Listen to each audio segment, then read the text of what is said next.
The Leo King will be live shortly. Please hold on while the collective consciousness loads, and thank you for being a part of the Leo Kingdom.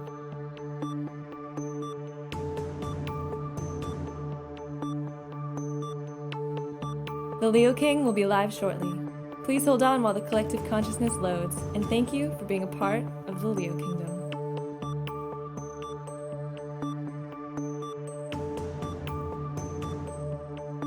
The Leo King will be live shortly. Please hold on while the collective consciousness loads, and thank you for being a part of the Leo Kingdom.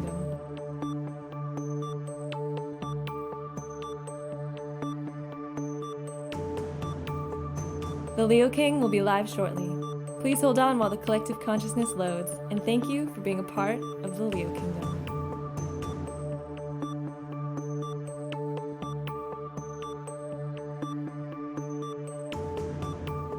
The Leo King will be live shortly. Please hold on while the collective consciousness loads, and thank you for being a part of the Leo Kingdom.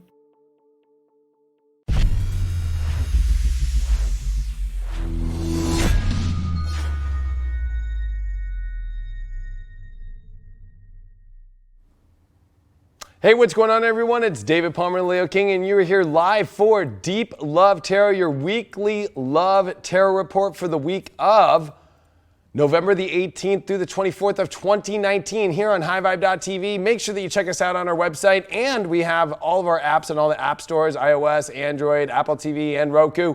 And we have exclusive content which you can subscribe for, my daily videos, my weekly sun sign horoscopes, my weekly tarot. And if you haven't seen my weekly intuitive, I dropped some gnarly, intensive intuitive stuff. I went pretty deep in it, actually. But also, we do awesome free shows like this. And it's what keeps these shows free is by being a subscriber on High Vibe to help us out. So make sure that you join highvibe.tv today.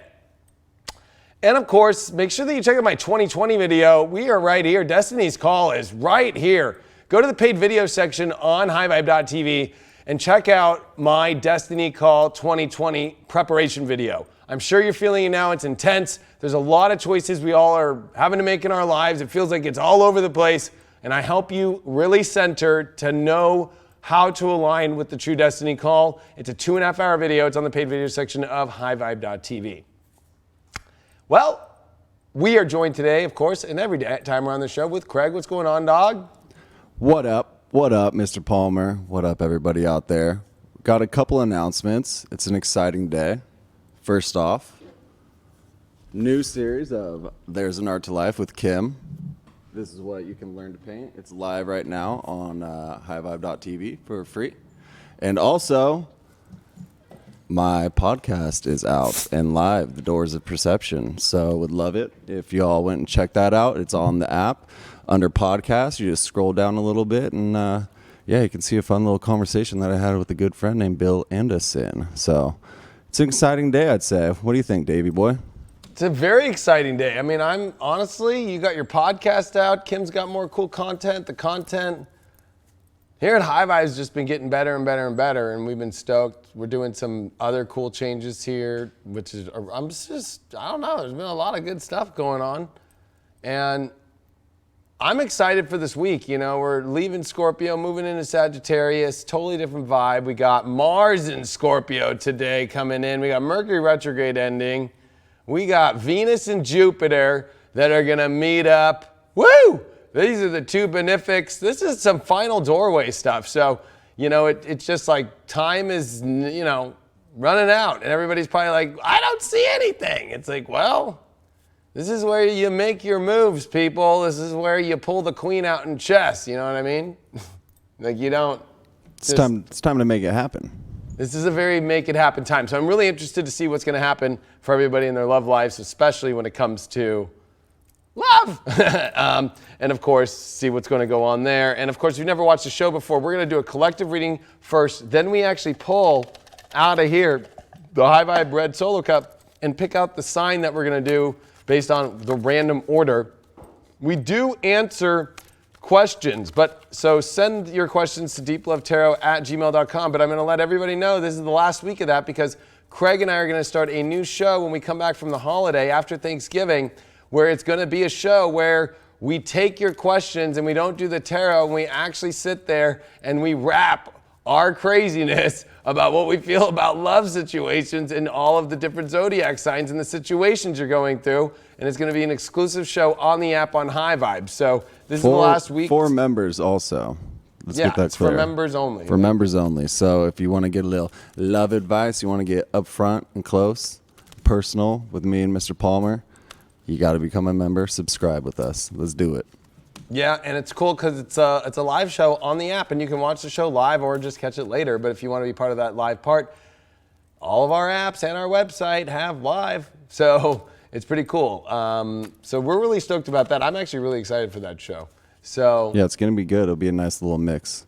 Yeah, and so, of course, if you've never seen the show, we do a lot of different decks. Today, we're going to be going a little bit different in order as I finish the shuffle here. We're going to use the Sacred Symbols Oracle deck first to see what's going on right away. Then we're going to use the Challenge card as the Rider-Waite, of course.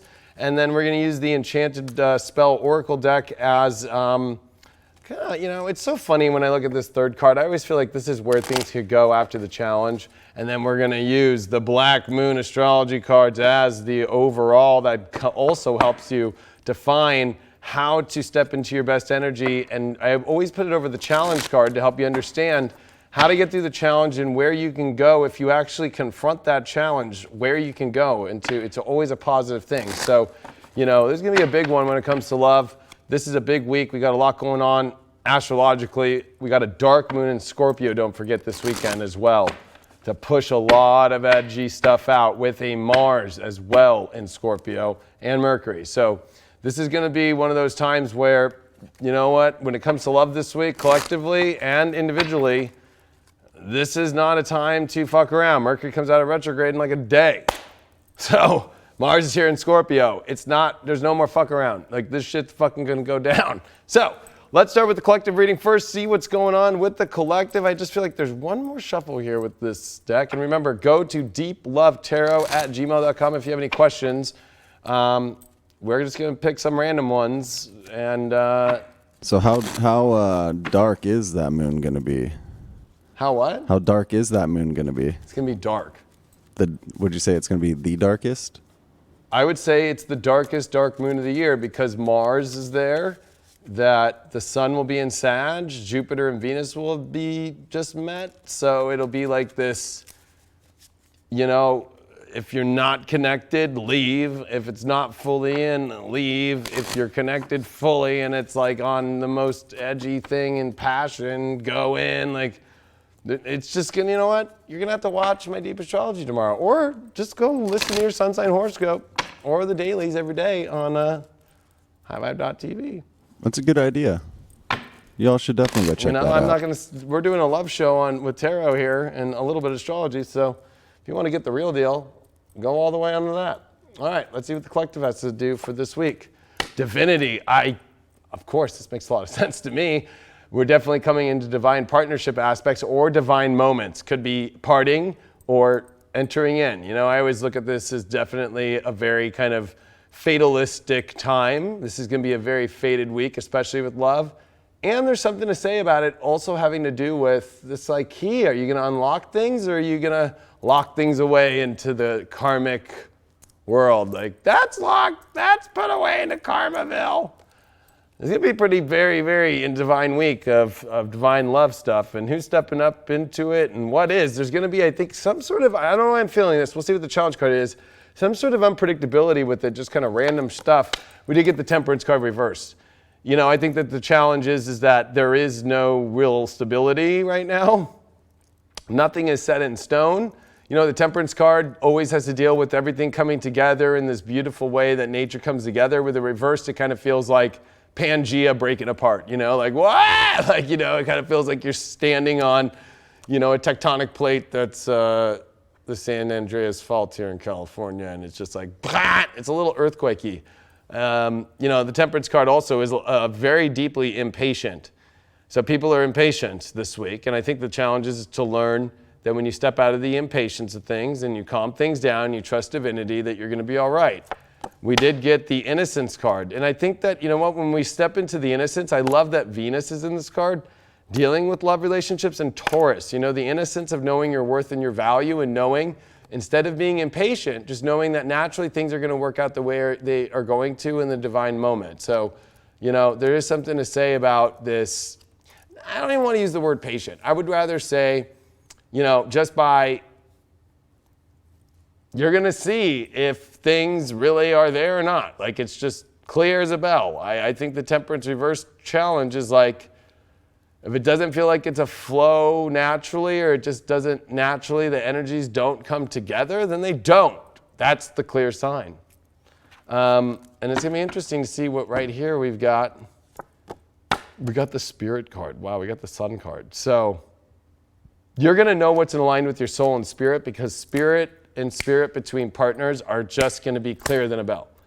And innocent and divine, just clear as a bell. I think that this is a fucking amazing reading, actually, for the collective this week. Woo! I know, I'm Hell excited. yeah, brother. Woo! What Gotta do you get think? us snap into a Slim Jim, get it going. That's right. Although he's a little bit of a weirdo, but I'll take him. We did get the moon in Sagittarius in the 12th house. Wow. So yeah, we are clearing emotionally old stories and beliefs, but at the same time, we're also emotionally believing in a divine passage into love or out of love. The 12th house is an in and out of reality. And so there's a lot to say, but this is also having, deeper hopes, but it has to be in line with your soul. Don't have stuff emotionally in alignment. If you're emotionally aligned in this belief of things that are out of alignment with your soul, you'll feel emotionally trapped. Like you'll feel like, I just am still stuck in some sort of emotional trap in a relationship. You got to get out of the traps emotionally this week and step into the purity of the emotion that you can be hopeful for, because it's in alignment with soul purely. But you can be a little confused and deceiving. You can deceive yourself by believing to something that is not and trying to turn something into something that really isn't by your beliefs emotionally. So don't do that this week. You'll know. The writing will be all over the wall, literally. It's like when you throw a piece of spaghetti up against a wall, they say if it sticks, then it's done. Oh, yeah, throw some pasta on the wall and just see if like, it sticks. Bam! Like that's you how get pasta. Know if it's you al get dente pasta or not. It's a little bit like that. But I Yeah. mean, don't throw it on the wall, and if it doesn't stick, trying to get some scotch tape to make that motherfucker stick and say, it sticks. Not going to work too well. That deck on the top right, that one's just so beautiful. I love that last card.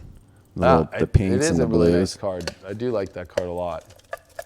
Actually, whenever I see that card, I'm always like, fuck yeah, this is a good reading. All right, who's first? Who do you think's first? We got Aquarians first. The Aqua. The Aqua Fresca. Let me see, do I have any good Aquarius stories lately? Well, it was interesting. I saw Britney Spears on Instagram, and there was all these news articles in the last week. I don't know if you heard this, that I guess Justin Timberlake, who is an Aquarius, when they were together, I guess he treated her like shit. Did you know that? I didn't know that. Is that what threw her over I'm not the trying to say tipping that point? Aquarians are like that. I'm I just mean, saying didn't that she leave him? there was something to say about some manager that was saying that they needed to leave. There's a couple weird stories, but I was like, Sag Aqua is usually a good combo. But there was something to say I guess he didn't treat her well, and I guess she was trying to kind of, what do you call that? I guess she was trying to whistleblow it, without, a little bit of whistleblower. Blow the whistle. From Ukraine? I don't know. But there was a little bit of whistleblowing from Britney Spears. Kind of interesting to see that in the news and in stuff. I was like, whoa. Nothing surprises me these days with the celebrities. Somebody you think said that they're that good people Brit and they cheated just suck at on life. him. Yeah, she did. I think with a dancer or K-Fed or something. That dude fucking check the lottery box on that one though. Well, maybe she got her cheated in the because prime. something about he was Maybe he was a piece of shit. Maybe he was a piece of shit. I don't know, he did have that weird curly hair at that time. Not saying there's anything weird about weird curly hair. He just had that weird hair. When he was bleached during that bye bye bye. Yeah. Any Aqua questions? Could be. Could be. I don't know. I didn't look at the story too deep. The girl is off her rocker, someone says. Yeah, she is, unfortunately. You know, I have respect for her. She went through a lot at such a young age. Yeah, I mean, that would not be easy at all. I know she's had fights with her parents over money. Well, because they think that she's crazy, so they're not letting her They have think control that she's over crazy. anything. I know, but you know, I think she's been looking for, you know, because she's been putting a lot of astrology stuff up on Instagram and stuff. I think she's been like really trying to understand where things are going. So I have respect for somebody who's at least, who cares? Like, I think, you know what? People think I'm fucking crazy. So Maybe she just needs a nice Scorpio man born in Santa Ana, California, you know, on October 26, 1986. Maybe that's what she needs. maybe that's what she needs. A little Hit me bit up, of Britt. retrograde in Scorpio to get I'm deep waiting for you, inside of girl. her. To answer your question, though, there are no aqua questions. All right, so we're just going straight to the aqua reading. First reading for aquas is, wow, guides. And even, you know, this is very interesting. You know, this is the insignia, the signs of, if you just take off this top part, of Aquarius. But, you know, this is time for you to connect with spirit more, Aquarius. And also when it comes to your relationship, you know, there's signs a lot about what's going on in your relationship life about certain people. We're going to get a little deeper into this, but there is something to say that your guides are trying to speak to you this week. And it also is about connecting deeper with your spiritual side and where are you going. You need to check in with your guides. You need to check in and be like, what's going on? Like, ask for signs. Ask for signs from the universe this week. You know, things are going to be at a very weird turning point. Whenever the guides are at the beginning of a love reading, like, the guides are here to definitely step in because something is off. Something is not in alignment right. Something's weird. Something is weird going on. You're going to have to ask what's going on to your guides. And with the challenge being, that there is, you know, glazing over and trying to make things feel really good, but not. You know, whenever you get the Knight of Cups reversed, it's almost like gluttony or overspending or over feeling good, or sometimes doing, you know, it's almost like, no, everything's fine, everything's good, but it's like denial of there's some things that aren't good. So you need to ask your guides about what is not going good, because it's almost like you're not paying attention to that, whether you're single or whether you're in a partnership. There's something where you need to get more clarity on where some things are not feeling good, instead of trying to say everything's okay, everything's good. And your guides are going to give you the answer. You know, they're going to be very clear where you're not happy. It also means that you're definitely challenging in relationships this week, in love, dealing with partners, or just in yourself that are not really projecting the truth of the joy. Like, it's almost like false joy, or using things like, oh, well, let's go out to dinner, that'll fix things, or let's go buy something, or let's go do something, or, you know, it's like, this is not where you're just going to want to this week deal with anybody that's just going to be avoiding the truth about what's not making them happy, including yourself. You got the Magic card that came up, which this is the Magic, you know, well, it's enchanted spiritual, but it is a Magic medieval deck. This is one of the best cards in the deck. So magic comes when you get to the truth of matters and you just listen to what the guides say. So I really feel that this can be a very positive week for you for love, but you got to get rid of there's some baggage, there's some weird shit, and there's also unhappiness, I think, deep inside of yourself. But you need to get to the bottom of it. What are the signs about that? What is going on about that? So you can get back to the magical self that you are and get back into your true connected soul, because there's something saying that there's a disconnect happening here, and you are the sign that rules disconnection. And I think that Aquarians are ready to disconnect either from a partner or disconnect from it all. You know, fuck love, fuck relationships. And I think that it's like, well, what's the issue here? Let's talk to the guides. Let's see what's really here. And you did pull the void off course root. Something is missing. Look at that. I can't make that shit up. Something is missing. And when you get a Nine of Cups reversed of the Joy card in reverse with the void of course moon missing, something's missing. What is missing? You know what? I'm going to pull one card to you to see what's missing. Look at that. Oh. You're not fully happy. You are feeling like heartbreak's there, but is it really there? Maybe. That's where you're going to have to go a little bit deeper into this. And you're going to have to see, like, maybe because you're afraid to avoid heartbreak by going into true love, or you're afraid to say something that you think will be crushing when maybe it's just like you got to clear the air. There's something about clearing the air, and there's also something about letting go of shit that just really is not fucking on the up and up. Like, there's a lot of air needing to be cleared. Guides have to show up to figure this one out. Well, like Deepak Chopra says, the great problem you will face will be not desire but attachment, holding on when the flow of life wants you to let go. I like that. It's a good one. Not a big Deepak fan, though. Gemini. I don't know. There's something about Deepak. I just don't resonate with him. But I get there's a lot of great stuff. He's got good stuff. He's got some good quotes. But I just energetically have never vibed with him. I just think he comes across so serious, and I don't feel like he comes across relatable. Like, I don't think I'd want to go have dinner with Deepak Chopra. I mean, is he buying? Or am I buying? I look at people like, would I want to go out and have dinner with them? Would they be cool if I just hit my jewel at the dinner table? I guess probably no. But Exactly. I don't think that you're allowed to do that really anywhere. That's a fucking... I want real. There's something... He projects too much that he's the all-knowing, but we never hear about his trials and tribulations much, if you notice that. So we've got a Gemini question. Oh, I'm excited. Gemini It's not question. necessarily about love, but it is about a relationship. So Yeah, perfect. So this question is, I understand that we must leave behind what is not of our highest good, and we shouldn't surround ourselves with anything of the lower vibe or negativity. But how do you handle it if that something or someone is your adult child? That's a tough one. I'm gonna divert that one this way.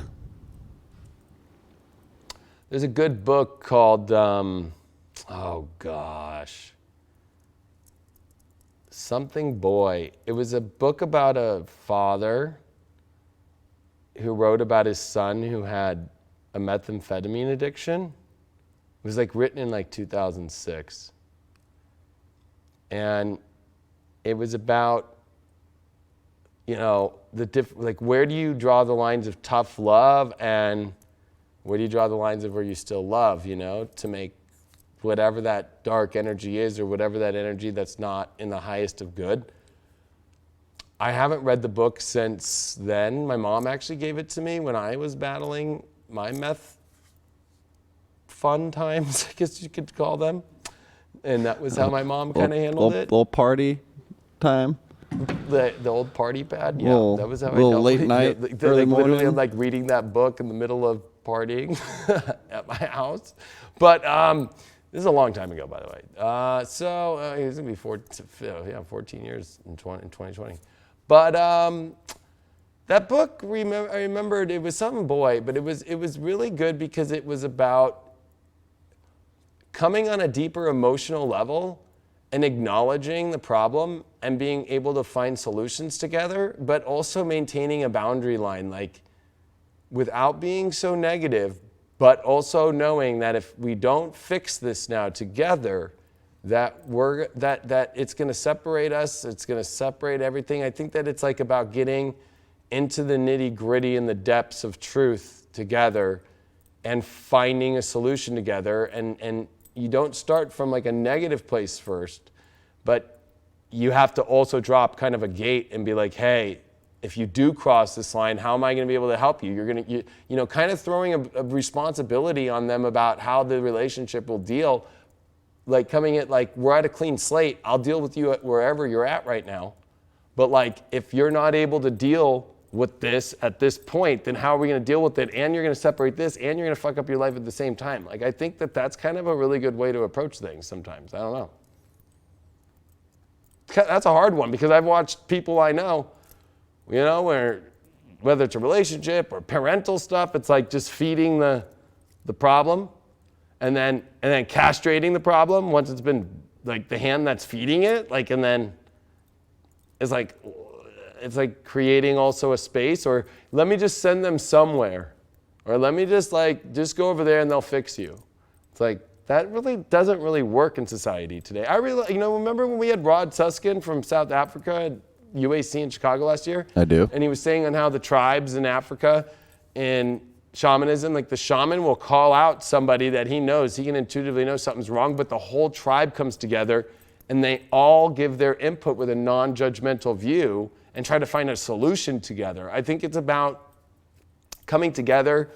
But if you're in a relationship and it's a son thing and a mother thing and all that stuff, like, you don't want to like create havoc, but you also at the same time want to like find solutions with as many energies as you can and people that you love that you can bring in. We're in a society, in Western society, where we just try and like, well, I can't let the Joneses know that like my son's doing this and I'm blah, blah, blah, blah, blah, blah.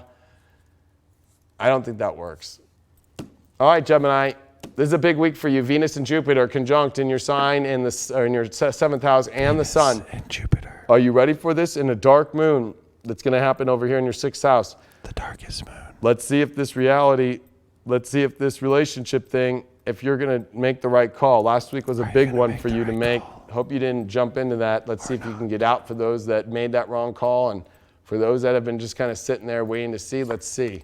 You got the earth element. So it's a very important time for you to really stand your ground. You know, it's your values, your needs, your wants, the things that are going to truly be good for you for your own self-worth and value. And the reason why I say this especially is because we are having a lot of Capricorn. We do have a lot of this Uranus and Taurus, in your 12th and 8th houses. It's like, you got to find stability through making sure that you're not so possessive in an emotional sense. You got to come from a grounded sense. And you need to come and see if you're actually creating something positive in your life and it's going in another direction that's good or not. There's something to say about this. There's something to say about like, in your love life, it's really got to make a sense on an earthly plane too. It's nice to be all pie in the sky and stuff, Gemini, but at the same time, it's like, does this person like support you in your values, or are you trying to like get into situations where the values are not on the same page? Your challenge that you got this week is the King of Cups reversed. So you're not in control of your emotions, and that's why you need to get back to the fundamental core of your values this week. Like, if this person that you're trying to be in love with, or you're in a relationship and they don't value the same thing, let's say you're an astrologer and they don't like astrology or they don't believe in it. Or let's say that, you're doing all this work to help out and they're not, and they're like, no, I don't want to help. Or if it's about all of them and not your own values or not what you're creating too, it's like always about them and their story and you're always helping them and all that stuff. Like, you're not in power of the issue with King of Cups is you're afraid to deal with putting your authority of your emotions with a control, with a check, with an authoritative aspect, like a more fatherly figure within yourself or a motherly figure, but it is a king. A King of Cups knows what to do emotionally. This could also mean that somebody else is emotionally manipulating you and controlling your emotions. So you got to be careful of that right now, Gemini and Gemini risings. Like, especially past stuff, exes, or people that, you've broken up with or something. Like, you got to be careful. This is a week to definitely be careful because your emotions aren't right. What's right are your values. The way to understand all that is strength. You're going to have some strength to get through this because I think that you're not going to want to deal with these hard emotions that you don't want to deal with. Also, King of Cups is like, the kingdom's about to go down. I don't want to deal with it emotionally. It's like, you know what? When there's problems, you're going to have to deal with them. And I think that for you right now, your ultimate strength comes from dealing with them and having more authority of your emotions and basing them based off more of a fundamental core of your self-worth and your values and making sure that that's actually there. If that's not there, there's a major problem.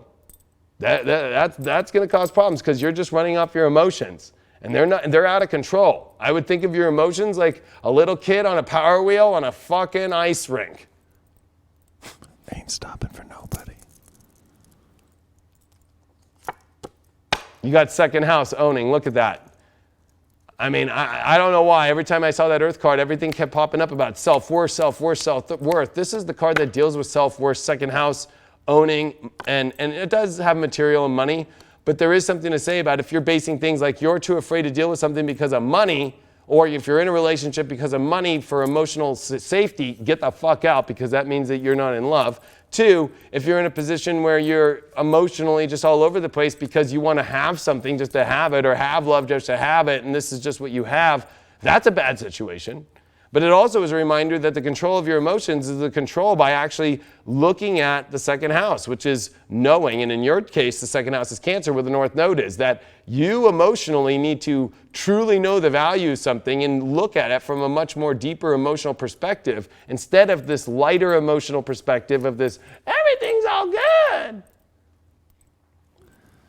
You can't fake the funk. Can't be lying to yourself. But no positive more. things can come too from this. Just you're gonna have to make sure that it's got that true worth there. You got Neptune in the first house in Taurus. Yeah, this is you getting out of your delusions of what you want that are not of the full value system of what you want, but attaching more to a spiritual connection to your ultimate value of your identity and your true self and what you need in your life and what is actually going to be the best for you. If you cannot be in the best situation, and especially with Neptune in the first, you keep looking to the past and you keep also looking more importantly to these fantasies of what you think is the best. You need to rewrite from an understanding of the core of the identity of what you really want in your life. And if anything is not in that position, then you got to let it go. You got to drop it and only connect with what really is there. Because this is your once in a lifetime moment with Jupiter, Venus conjunct at the galactic center area and with the sun and in Sag in your 7th house. And at that same time,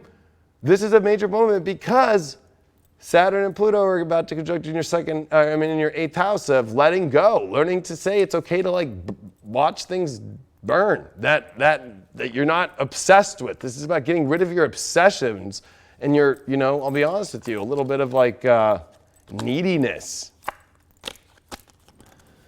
They need to be loved. They need to be wanted.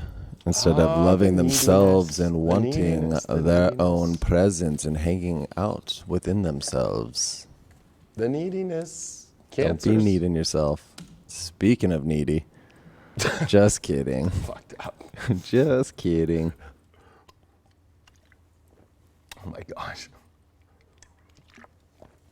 Oh man. We got 707. I am moving into my 7 year here in 2020.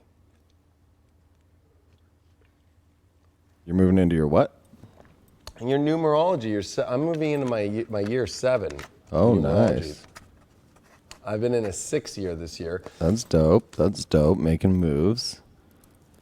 Crushing life, 6, kicking going ass, into taking names. 7. I was born numerology year 7. I was born year of the rat. My rat's returning, my Jupiter's returning, and my numerology's returning. Well, fucking A, Billy Ray. I know. Could be really good, could be really bad. There are some good things coming. It's either one or the other, you know what I mean? It's going to be great or shitty, one of the two. It's always something and it's never nothing. I agree. Oh yeah, did everybody see this beautiful painting that you can go learn how to do on High Vibe TV for free on the app and the website? Whoop, whoop, whoop. It's pretty cool.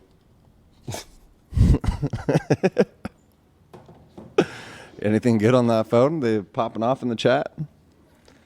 Chat's popping off. Well, we were at 7:15 something, and then it's 7:03. Some people dropped off. They just couldn't hang, I guess. Do we have any cancer questions? Losers. No cancer questions? Oh, so you're in control. Whichever ones you want to do. So no cancer? Let's see. All these cancer ones are just too much to read. Too much backstory. Just get to the point, Cancer. What's the issue? Let us know. That's why we have to make a whole show about it. Exactly. We got to give it more time. They got to be people. straightforward for this last day of us doing them. Yep. So nope. All right. We be rolling. Cancer's got good fortune. At least you might not get your questions answered, but there is a good fortunate week for you. You are moving through a lot of weird energy, but you know what? Take the leap towards something of good fortune. What do you want? What is your wish, Cancer? Try it out. Try out your wishes. Try it. I dare you. Throw that horseshoe out there. I keep a lucky horseshoe at my house. Believe it or not, I have a horseshoe. and it's in the ringer position. Oh, is that where you keep it? Yeah, my horseshoe's on my TV, like on my, what do you call it? Your stand? My TV stand? no, it's like Entertainment center. center? On a couch. There's a table in front of you. Coffee table? Coffee table. My coffee table on the fucking clock has a horseshoe ringered out, but it's a real horseshoe too, old one from like late 1800s. But I got it from Johnny. Oldest horseshoe. It's from Johnny too. Maybe it was Butch Cassidy horse's horseshoe. Could have been. You know, Johnny was really into that shit. That was my favorite movie growing up. Butch But this Cassidy and the week's Sundance good, Kid. Cancer. Use your fortune, though. Don't fuck this one up. Don't start, But also, what are you using your good fortune on? That's one thing, right? Because Cancers right now, well, you guys are in a weird thing. Like, really having to make some really tough choices in relationships and love. This is the finishing of Scorpio, finish of Mercury retrograde in Scorpio. Like, what are you using your good fortune on? Come on, Cancer. What is it? Your challenge is, the Five of Pentacles reversed. You are feeling like you are in a very weird position with relationships where, to be honest with you, you feel like you're getting shafted. Also, it's also like having a partnership that's really like not showing up that great. Like also playing maybe a victim or just, I don't know. I'm going to be honest. It's kind of like if you go buy something and you have to go take it back because it's broken. There's something about using your good fortune, about getting over the situation of picking up wounded people, dealing in a relationship that's just not been working, and it just continues to you keep trying to repair it. You keep trying to say that God will fix it. Use this good fortune for something that's other than these weird people. One, I'm going to be honest.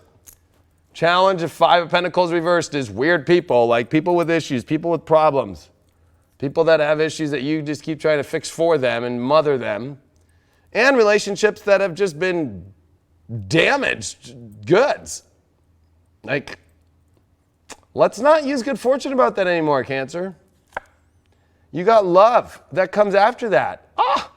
So if you think that maybe you're in love now, are you really in love? Because the truth is that great love comes your way when you use good fortune about getting rid of these really weird situations that you're really not that into all the way. And that, I think that you're done playing around with victims and broken relationships and weird love situations that make you feel like, well, I'm in this because I have to, like Five of Pentacles is just like, I'm just stuck in crap, like this is the best I can get. It's like, what? This is the best you can get? Really? You deserve more. There's great love that comes here. Of course, some people can look at this as good fortune on finally getting over again. And this is where I'm putting the caution to the wind of this whole like, oh, I can fix a old fucking, broken boat and sail this thing like the Titanic across the ocean. I mean, sure, maybe, but you might run into a Rose situation with Jack. What word? The woman that you love doesn't think there's enough room to save both of you, so she allows you to freeze to death and then you eventually drown? Yeah, but for the Cancer, they would be in the Jack moment. So they'd be freezing to death and drowning. When you could be in the Rose moment and maybe let go of what, like, yeah, Jack, he was great. He fucked me good in the Model T, but he was from the lower levels. It was true love. Look at this. You guys got Cancer, your own card. I think you got it last week, and you got it literally on top of this wounding that you are trying to feel and fix and nurture these really shitty situations that I want to put this in your face. Look at this card. Wonderful. That just looks like a beautiful love life, doesn't it? Imagine your life, you want to continue like this? With this reversal, the challenge is you have problems letting go of this. You just keep attaching to this, and you're dealing with situations and relationships that really are like, come on. What's going on here? Wow, you need to start believing in bigger visions. You got the third house with Virgo We'll bring it here. Third house with Virgo with the south node. You need to stop trying to stay in the same hamster wheel and rat trap. You need to move into a Piscean north node, ninth house. You need to expand your horizons. You need to expand your dreams. You need to expand into adventures and places that you've never been before. Because the same old is just not fucking working no more. Sorry. Such is life. Use that good fortune. Don't fuck around. You got love waiting for you. You're fucking it up by just saying, look at it. I mean, fucking cards are flying and shit. And then what was the card that fucking flew? These fucking weird people that you keep sticking to, that you just can't let go of. Like, it's like, You need weird good, not weird toxic. Exactly. I like to get weird. I would say that it's not even about anything weird. Like, just get a little strange weird good out would on just the be good, streets. right? It would be a different version of it. We got Caps next. It's just like there's something to say about these people being like wounded puppies or not just fully on your level. Like you're always having to take the higher road and like they're just constantly at this lower road and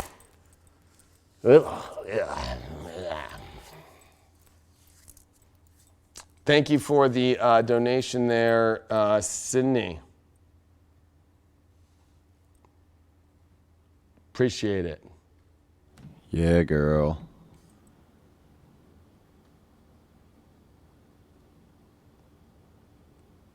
Let's see. What do we have going on today? Do we have any A lot of Leo questions. No, it's Capricorn. I know, I'm just throwing it out there. But the Leos are thirsty this week. Y'all a bunch of thirsty animals just sitting out there. All right, so no cap. No cap. I was actually First looking card for you it got is the too. magic card. Wow, Capricorn. Are you going to use this finally to fucking create the magic you want in your life? No, you don't need to be drawing pentagrams underneath your fucking want. If you're single, the person that you want is bed, and you don't need to do it over your partner's bed, but there is something to say that magic's waiting for you, but magic takes a lot. Like, you got to actually be in a proper place, know what you're doing, and actually execute it. Like, magic just isn't like going to fucking watch some Harry Potter movie and just be like, I fucking went to that fucking school of magic. Like, no.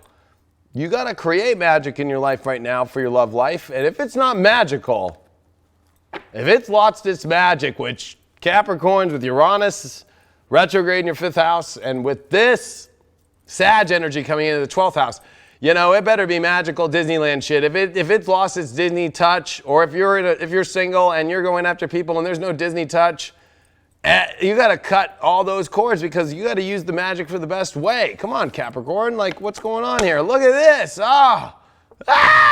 Ten of Cups reverse is your challenge. Yep, you got to stop putting magic into positions that you think are going to be beautiful when they're not. You know, it's almost like Jafar and Aladdin putting all this hope into the lamp to change his whole life and thought that would be magical to be a genie. It just trapped him into a fucking lamp. Yeah, he blew that one big time. He blew that one big time. Now he's got to wait for someone to come rub up on him so he can get released. Well, and I think that the challenge here is that you're afraid to use your magic to get something more magical because what you're in or what you're going after seems like it's beautiful, but you also don't want to be the one that rains on the parade of something that you think is beautiful. Like whenever I see 10 of Cups reversed, it's like, I can't do this. Like, we have a kid, we're married, we have this, or this person, like, they were nice to me, they did this for me, or blah, blah, blah, blah, blah, or like, we went through all this stuff, and blah, blah, blah. It's like, oh my gosh, like, I will be the devil if I fucking get out of that. I'll be a bad person. I'm like thinking about myself. It's like, well, is it really that magical? Is it? This is definitely showing you that there are no rainbows around.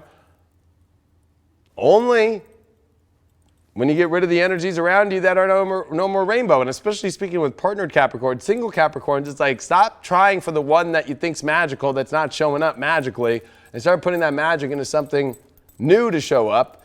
Let's see what you got. You got the luxury card. Yeah, this is about that you are in you need to pick people with more quality in your life that makes you feel better, that actually, I'm going to be honest, I'm going to use a little bit of like triggering, they better be fucking looking like fucking $1 million, or if they don't, they look at you. If you're looking at your partner, or you're looking at the person that you're trying to do with your love life right now, and you're like, nope, not worth it. Like, well, what are you doing? Like, what are you doing? Ah, gosh. I have no idea what I'm doing. I don't think anybody does. But at least Help me. Capricorns don't know what they're doing if they're actually looking over. I'm not going to go there. But, well, I'll go there. There's a funny scene in one of my favorite movies, Used Cars, and they do this scene and they do this commercial and they get a hot chick and they jam the signal for a football game, and this girl ends up getting her dress on the hood of the car and she becomes naked, and they show a scene of this guy and he's making love to his wife, and then the TV's a commercial and she's, the dress pops off and he like looks at his wife and then he puts down the fucking the covers over her and he just shifts to the television. Are you having more fantasies about people you see on Instagram, television, and stuff than your own partner, Capricorn? Or if you're single out there, why are you deciding? This is what I'm getting for single Caps. Why are you denying yourself of beautiful things in your life, relationship-wise? It's because you're afraid of stepping into a higher quality of relationship you've never been at before, which brings up a lot of self-worth issues, and you're afraid to have magic. It's like you don't want to have a magical, beautiful thing. It's like you think that you got to go take this hard road for love. Like, are you fucking kidding me? It's not that hard. Like, you're actually the one sitting in fucking, the Disneyland parking lot and not walking into it. Like, yeah, no, they can't walk into there. No. Good luck having fun in the parking lot. They don't even have a parking lot anymore at Disneyland. You have to take a tram. You can sit on the tram all you want. It's really good. Make sure that you have your fucking, your hand sanitizer. Don't forget to bring a towel. And you got earth element stability you're trying to bring to your life that can actually be this great, amazing, beautiful life. But you've got to do something about it. Earth element requires you to actually stand your ground and do something about it. If you're right now not happy in your life and not in magic, well, bring that to your life. And you know what? With the luxury card, this is a lot of earthly energy. This is a lot of physical aspects. Like, are you truly physically going to have what you actually really want in your life or not? Like, if it's just fucking upside down rainbows, sorry to say. I mean that there's 2 pots of gold. You gotta go find it then if it's upside down. Yeah, well, it also means that the image in what's projected is no longer really that magically or good, especially the magic card before that and the luxury card after. It's kind of like, a used car that's really, really old and thinking that it's the most beautiful thing in the world when it's dead. Ah, but beauty is in the eye of the beholder. That's what I'm saying though, is that it's when you finally move towards something different, then maybe there's a new beauty that shows up. Kind of like a phone. We all don't use Nokia 5190s anymore. We all use touchscreen phones. There's still some flip phone people out there. I myself use a telegraph. You use telegraph. Once in a while, you Morse code. I do. But there's something deeply to say about this because it's hello? There's something about you afraid to step up to a touchscreen phone when you're using flip phones. And you look at this flip phone, and if you're single too, you're like, I'm okay with not having this. I need to work hard to get it, or I'm not ready yet. It's you're not ready for great love yet, Capricorn, stepping up into it. Why? You've been wondering why your life's so fucking intense and weird. One, you're either A, staying in a fucking situation that ain't magical and is not beautiful and exciting, and B, if you're single, you're too afraid to actually step forward and say something about it and try to go into that. You did get Mars in Libra in the 10th. Yeah, you're weighing out your decisions way too much. You need to take action in the 10th and go towards what you really want, and that will bring you peace in your life. But you know what? You can't feel guilty for you know, telling people what you want to do, and instead you're sitting on the fence too much. You've been sitting on the fence on major decisions for too long, especially partnered relationships, single relationship Capricorns. You've been sitting in a weird space of in-between spaces instead of getting it. You know what I mean? You got to get it. Yeah, get it. You got to get it. You got to get it. I'm excited for Scorpio. I got a feeling that's going to be next. Just putting it out there. Sag. You know, I knew it was something with an S. I was almost there. Sagittarius. Good old Sagittarius.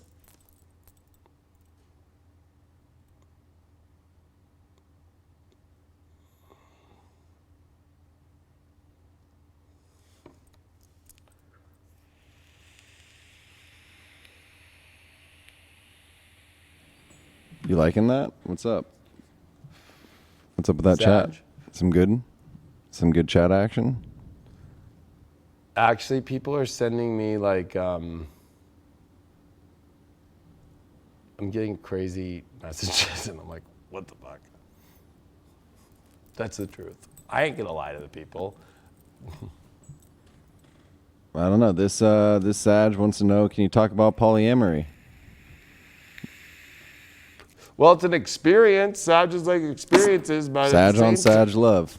At the same time, like, is it healthy for your lifestyle right now? That's the big question for Sag is like, is polyamory healthy for your lifestyle? Yes, the Uranus is trying to help you go into new lifestyles in Taurus, but is it of quality? And are you going to feel your self-worth get battered because you have Saturn, Pluto, an eclipse coming, and Jupiter onto your second house? Like, by the way, we are going to be doing Jupiter videos this week that are going to come out, and I'm going to be doing a Jupiter video in Capricorn for each sign and touch how Jupiter and Pluto, Jupiter and South Node, Jupiter and all this Capricorn shit is going to affect every sign. That's coming out by the end of this week. So that's a big question. Can your self-worth handle it? When, let's say if you're in a polyamorous relationship and then you connect with one person, you really like them, but then you watch them screw the other person, and then they're like, I kind of don't like you. You're not that great. And you're like, what? Sagittarius don't like that shit. You'd think Sagittarius, they're curious. I think Sagittarius are curious to go in to try different things, but then they always come back to like going, no, I know what I want. So I don't think that like you see a lot of Sagittarius in polyamorous relationships, to be honest with you. If we were to do it in a study, you would see them like be like in for like a day or a week and out fast. They wouldn't be in a long time. Especially with Aries as their fifth house. It's like, you better be all about me, motherfucker. You know what I mean? Or Sag ain't into that shit. All in or all out? All right, Sag, let's see. This is a big one, Sag. Jupiter, Venus in your sign, the sun finally coming in. Happy birthday to those Sagittarius coming this week. And you got a dark moon, Scorpio. You ready to purge all that crazy past with all those crazy ex-people that you know that you need to leave? I've been saying this one for fucking months. Are you ready? Are you all ready with me? Come on, Sagittarius. I'm giving you my best right now. I know some of you all doubt me and think that I'm just an asshole trying to fucking say all this negative shit about your partnerships and relationships. A lot of that's true, though. I'm trying to get you all through to the portal. Veiled. You motherfucker. Why? Well, I think that this is where you got to take your veil off. Why are you acting? You know what? You are secretly like somebody if you're single and afraid to pop out with it. 2, or you're not willing to reveal to people what's really going on. Or you are being fucking shafted by someone. I think a combination of all of it. Damn, Daniel. I think it's a combination of all 3. I think it's all of it. I think you're being lied to. I think that you're too afraid to reveal about something of what you really want. And I also think at the same time that you're afraid to show everybody outside the world what's really fucking going on. And this is your issue. Your challenge is, can you finally stop repeating the same fucking patterns over and over again? But you just finally can. But are you going to? Are you finally going to end the loop? Man. I've been waiting for Sagittarius to get this shit. Are you ready to end the loop? You ready to end this loop of craziness in relationships? Especially with ones that have veiled and been lying to you and have been, this is succubus and incubus energy. I'm ready. Are you a Sag? I mean, I could be. No, you're not. Maybe I am. No. Secretly. No. I think also at the same time, this is like, you have nothing to keep rehashing anymore in your relationships. You keep rehashing shit. Like, let me go back to that old thing. Or, you know, like, let me just keep figuring it out again. Let's play the same tune and see if it finally will play a different one. And you know what? I'm going to get political. It reminds me of like trying to get rid of Trump. Like, do you really think, how many times do you think they're going to try to get rid of Trump? Like, you know what I mean? Like, you think they will? I don't know. When somebody tries that hard for so long and it doesn't work, like, you really think it'll happen? Good question. And you got illumination. You finally can have, you know what? I love this card. It's like, I am echoing your light even now. Shine on, beautiful ones, you are loved. Like, and there's this beam of rainbow coming out of the heart. Like, why can't you have the true happiness and the illumination? Illumination is my favorite word. Illuminating the collective consciousness has been something I've been saying for a long time. It's like 8 years. It's trademarked. But there is something to say that illumination is also what Sean Connery says in Indiana Jones when they find the Holy Grail. And Indy turns to his father and says, "What did you find, Dad?" And he goes, "Illumination." And there's something to say about illumination because it is illuminating the truth. It is illuminating love and light.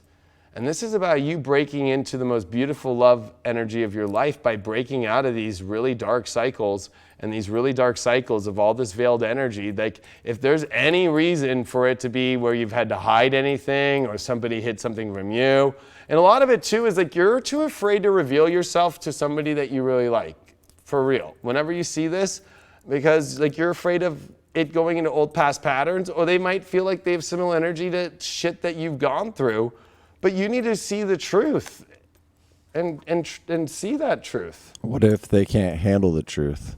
Maybe not. And you got the first house. Look at this as your major card to help you understand how to get through this challenge. Like, you need to get what you really want in your life. And no, not the things that are fucking repetitively not working, but things that you're going to get out of and step into your confident self and actually be the embodiment of the person and the identity that you really want to have with a little love and get out of these really, really dark, weird, veiled, crazy situations. I'm going to put one card for the veiled.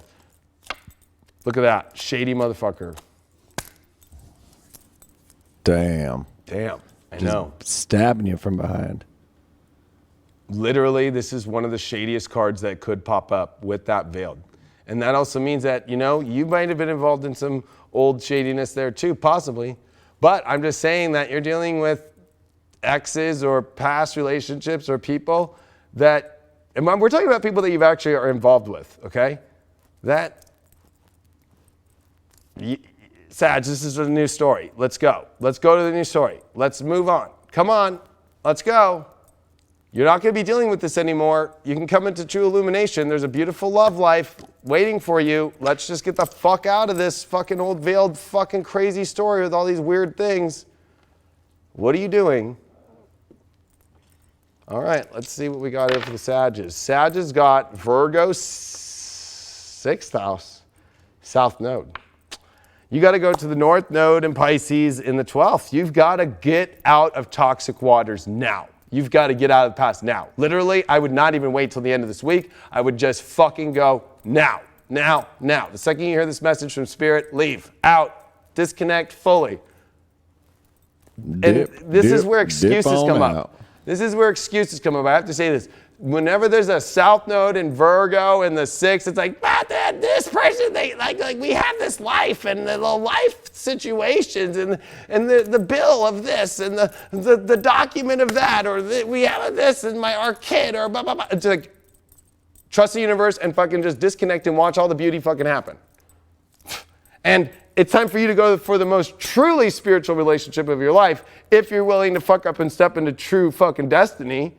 Or you're just going to sit in reality and just be in a fucking stress hole. Man, that creates hemorrhoids. Yeah. I mean, that can be scary. You might think that you're ready for something, and then love actually shows up, and you're like, fuck, I don't want to drop this ball and crumble everything that I thought that I wanted just because you're afraid. Damn. Damn. Damn, Daniel. Damn, Daniel. You know, you just got to take that love and caress it and let it grow and see what comes from it. Well, we got Leo. Oh, shit. Someone was asking, like, has he done Leo yet? Has he done Leo yet? Has he done Leo yet? Those Leos are getting thirsty out there. Well, the Leos are the ones that have all the love aspects this week. Oh, So, I'm the astrology. I'm down I'll with even that, wear actually. my own Leo shit. Me being a double Leo and all, you know? I'll put on a name tag. Huh? I got my name tag on, Leo. Oh, nice, player. Say it loud, say it proud.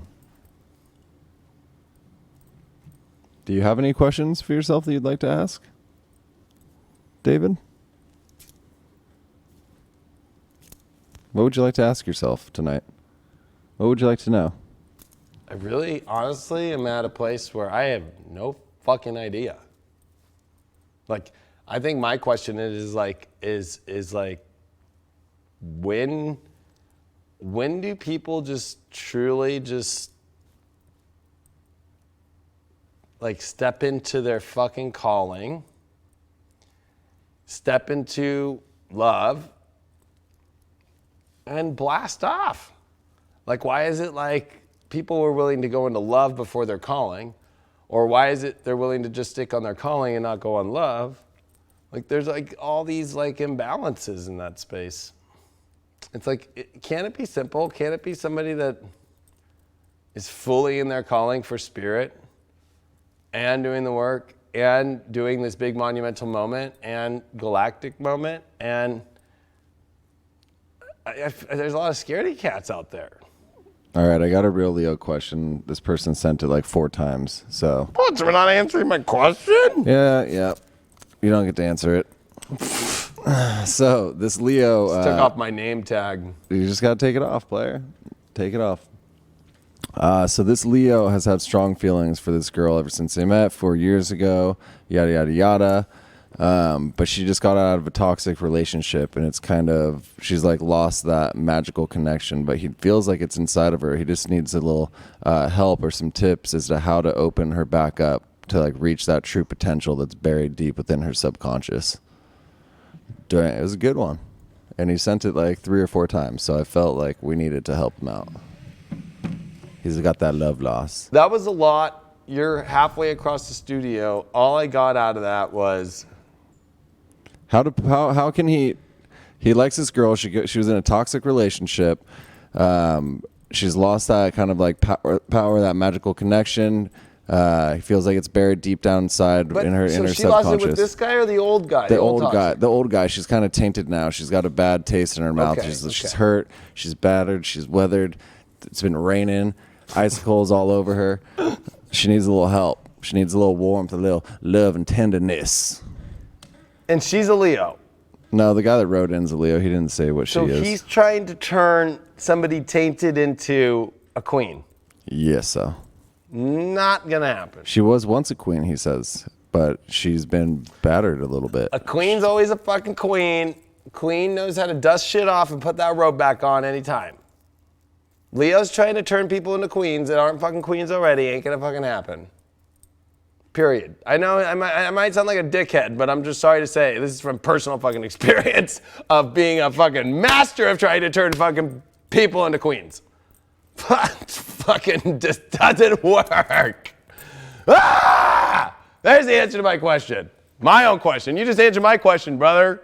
Fucking. Oh, you guys are twins, maybe. You know what, bro? Fucking, I'm sorry to say, kings can't fucking turn people who are not queens or princesses into fucking queens. It just doesn't happen. Maybe you guys are twin flames. It just does not happen. Fucking, I have learned that lesson way too many fucking times. Ah! Frustrations. Like, fuck. Fucking A, Billy. You're either Ray. a queen or you're not. You know what I mean? Like, you either put on the robe and you own it and you fucking channel the fucking divine of fucking all love and spirit and fucking don't do shady shit because you have the integrity of being a queen. And you be that fucking queen and you own it and you own the position and you know it. And you also take that power of love and you own it in yourself, that you don't rely on the king to give it to you. Well, maybe she's lost her way and lost her self-confidence. Then she's just part of the royal court and we can hire the jester to make her laugh and let her go out and be her fucking, self. Because she ain't no fucking queen if she ain't a fucking queen. Maybe they just need a Lady and the Tramp type of moment where they take that spaghetti off the wall and then they put an end in each mouth and then they end up kissing. And then it's just like a frog type of princess situation. And all is good. Like a Disney movie. Yeah, but in that Disney movie, Lady and the Tramp, it was just all about the scenery of like in France and the whole ooh la la la, the ooh. Ah, mon chéri. Like, I don't know if y'all have looked this up. Look it up. Your Disney astrology horoscope of what character you are by your birthday. You can do it on Google. I'm Patch, the dog from 101 Dalmatians, yo. All right. Is that Leos, the one that got turned into a this better jacket? be a fucking good reading. It better. Growth. All right, so this makes sense. Growing in self, growing and growing into relationships and love situations that actually have growth. There's one thing about, anything that doesn't have growth or you feel like you're stunted in growth, like don't be in that, Leo. But anything that really feels like it could grow into something special and grow where there's nothing. One thing it takes to grow, since Craig used to grow in life, you need to have all the materials, you need to have the right stuff, but if you're coming to a point to where it's like, there's no place for this thing to grow, or it's just kind of stuck somewhere, or it feels like somebody's got to still step up all the way in order to even get to your plane till then to grow, then it's like, don't stay away from that shit. But if both people are on the same field right now and you're ready to grow, then fucking everything's there, then it can fucking grow really great. You got to have that courage to grow. Believe. I'm trying to Yeah, find and I think my internally this is Disney Leo's character. learning that growth is important right now. But what is growing? I think that growing is ascending and becoming wiser. And, it could feel like a challenge, but it's not, because the challenge is to sit in something that's stagnant in the same energy that's not going anywhere. Wow. Stay away from toxic people and toxic situations or anything that is dealing with any toxic waters. But you can get out of this, because the truth is that this challenge is saying that, stay away from toxic people. Stay away from people in relationships that are not on the up and up, or that are trying to always bring you down, or they are doing things that are not fucking truly positive, or they're in waters that are fucking around with energies that are not of your vibration, that are actually toxic and keeping you away from growing. Damn. So this is more about doing a little bit of a DUI stop. You know what I mean? And being like, No, thank you. are you coming into this kingdom all fucked up? With shit? Or do you do shit? Eight of Swords is a toxic card. Especially reversed, you can get out of it. But the challenge is are you gonna go to weird places to be with weird people that could make you sick or take away your life because they're not on a proper alignment with purity? They're in addiction or in places that just don't deal with the light and don't deal with higher integrity. Be careful. And there's healing. So I think that Leo's really, their love lesson for this big moment of love is actually to heal from toxic relationships, to heal from picking the wrong partners, to from picking the wrong people that are not on the level that could take you to grow with you. And that might be very hard for Leos to hear. Leos just want to hear the good news. That's going to be awesome, and they're going to be... But you know what? It's a reading like this that usually the most awesome thing shows up. It's when you fucking get rid of the toxic energy or energies that are just, stabbing you and keeping you bound to not growing. And you have to look at, like, are you able to grow in the partners that you're choosing? Or if you're in a partnership, are you able to grow? Are you able to truly grow as big of a tree that you want? Once you get rid of that, then you can heal. And what do you get? Look at this, the South Node. You're getting rid of old karmic debts by getting rid of these old energies. You've paid your debts and it's done. You don't need to go backwards. You don't need to go into old karmic situations that are not going to go anywhere, that are not going to help you grow. This is time to release, let go of these old karmic debts. These are old past life situations that you just got to let go of this week, Leo, and step into the best. Because you are not going to be able to heal from these situations if you stay stagnant by holding on to these toxic waters and letting go of these situations. I like to pretend like I'm drowning sometime though, and then pick myself back up. I'm picking a Ganesha card for Leos just because it's like, okay, so we're just going to heal. What are we going to heal about, and what are we going to get? Like, I've been healing for quite a long time now. I'm ready to level my ass up. yeah, you know, like, what the fuck? Well, Oh shit, there's one popped out. yeah. What do we got No, here, it was- team? it was What do we got? fulfillment and surrender. Ooh. So by surrendering and just letting go and not worrying about it and just being like, okay, that's what it is, and not feeling bad or negative, the ultimate fulfillment will come in your life that will heal you. It will be what you've always wanted will show up. So it's a great reading for you, Leo, but you got to be very careful of like choosing, you know what, there's a lot of wolves in sheep's clothing saying they're queens or kings when they're not. There's so many wolves. They're dark and they're toxic. I can't, I'm just reading tarot, so nobody get triggered out there. Fucking, it's crazy, you know? People fucking get triggered by this shit, like fucking crazy. It's like, hello, they're just fucking, sorry, it's 8 of Swords reversed, fucking challenge. Like, sorry, I say it's fucking dark, bad, like fucking toxic. Like, Sometimes gross. people just fucking suck at life.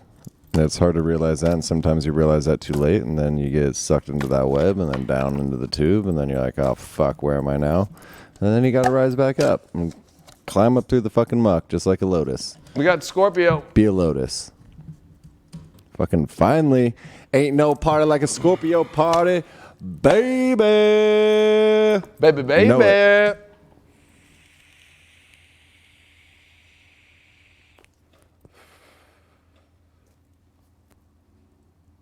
Chat on point. Shout out. Saturn Pluto Cap brings up a lot of the poison thing, teeth, etc.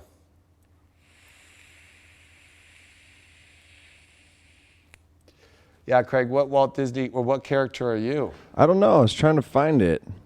Maybe find it I'm for I'm you like right the now. pieces. I'll be the piece of spaghetti in Lady and the Tramp. Well, why don't you find and see if there's a question for Scorpios while I'm going to find your October 26th I want to be the Disney scope. I want to be the piece of spaghetti. That's what I'm hoping for.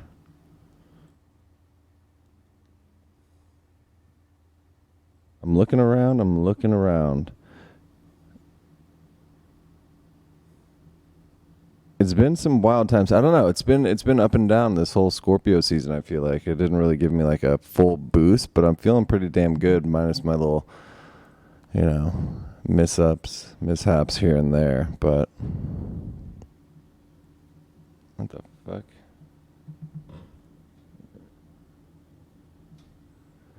All right. You should tell everybody the website because I was trying to Google it and find it. Hold on. Am I Mulan? You are. Gustav? You God, I hope I'm are- the spaghetti noodle from Lady and the Tramp.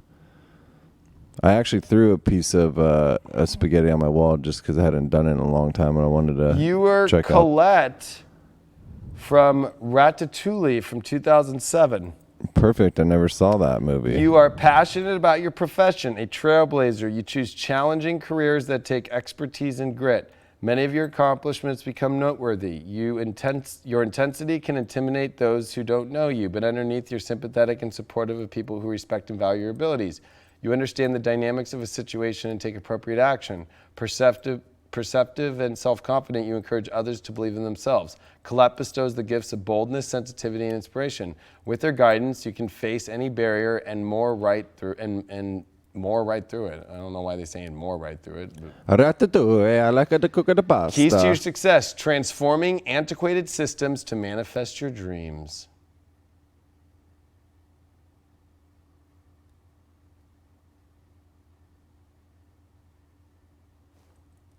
Scorpio question? You want to know about some twin flame? Oh, shit. So this Scorpio wants to know what she can do with her twin flame to either get him to physically talk to me, and then we're putting in little parentheses. He is married, though, and a well-known public figure, so therefore afraid. Or should she just cut the cords completely off so he cannot talk to me telepathically anymore? Can we be real? Oh, baby. Can we be real? Love it. Be fucking... How many of those messages come into the inbox around here? I think we had this conversation last night. 1, you are not telepathically talking to this person who is married, who is not in love with you, who is not fucking talking to you. And you should, A, and I'm going to be very blunt, I'm going to be very honest, A, let's do a reality check. This is not your twin flame. This person is not in your life. This person is not telepathically talking to you unless you guys have already made that arrangement and he has told you that you're telepathically talking to them. Back. 4, if you can't accept that, get a doctor, a psychologist or a psychiatrist. I would recommend a psychiatrist and a psychologist together so you can get yourself checked, because personally, we were talking last night, Craig and I, we've had situations where these exact same people think the same shit about myself and everything and have set bills, fucking crazy shit. Like, it's just insane. So, thinking I'm their husband and shit, and I've never met them, or I'm their twin, and all this shit. And I've dealt with this in my life a lot. Been on retreats, had people tell me I'm their twin, cause ruckus, cause friendships that were with those people to end, and I didn't even do anything. I just was myself and just like, I'm sorry, I don't know what you're talking about, and just went on with my life and just caused rifts. You're causing rifts in people's life. You're causing a rift in your own life. There is no fucking twin flame out there for you that does not talk to you about it and is not telepathically talking to you while they're not giving you a signal back. I'm sorry to say, does not exist. Maybe in your next life, though, Scorpio. Maybe in your next life.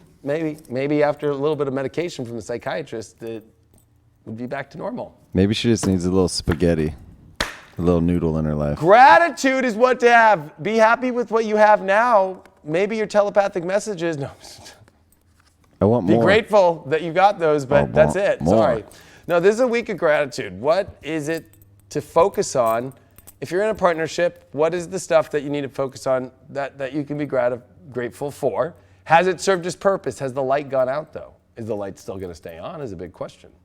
But I think that you need to start from a place of gratitude this week. And I think that it's about being thankful. If you do get any great opportunities for love this week, what can you learn? What could you be grateful for? There's a lot of positive things about this card. But I think that it's like you need to follow where the light is and where the gratitude is and what actually is showing up and not just telepathically without being told back. There's actual light emitting back to you. So I think that this is lighting the way towards something really amazing and grateful and positive. But it's like, also, Scorpio, are you dealing with people that are not grateful for you? They don't treat you grateful? You need to fucking run them fuck away and be grateful for the experience, but sorry, they're not grateful. 2, have you been having people that have been to be grateful for, offered you lots, showed you lots, and you've been denying them? I don't know why I'm picking that one up. 3, this is an amazing time for something beautiful to come in. But if you're not going to see the light, this is one of those where it's like, do you not see the light? Well, then you won't know because you're not grateful for what is already there. There's something there. Although I'm feeding into that crazy woman's thing. Pull something good. Here's the challenge. The Wheel of Fortune reversed. So what the fuck? You know what?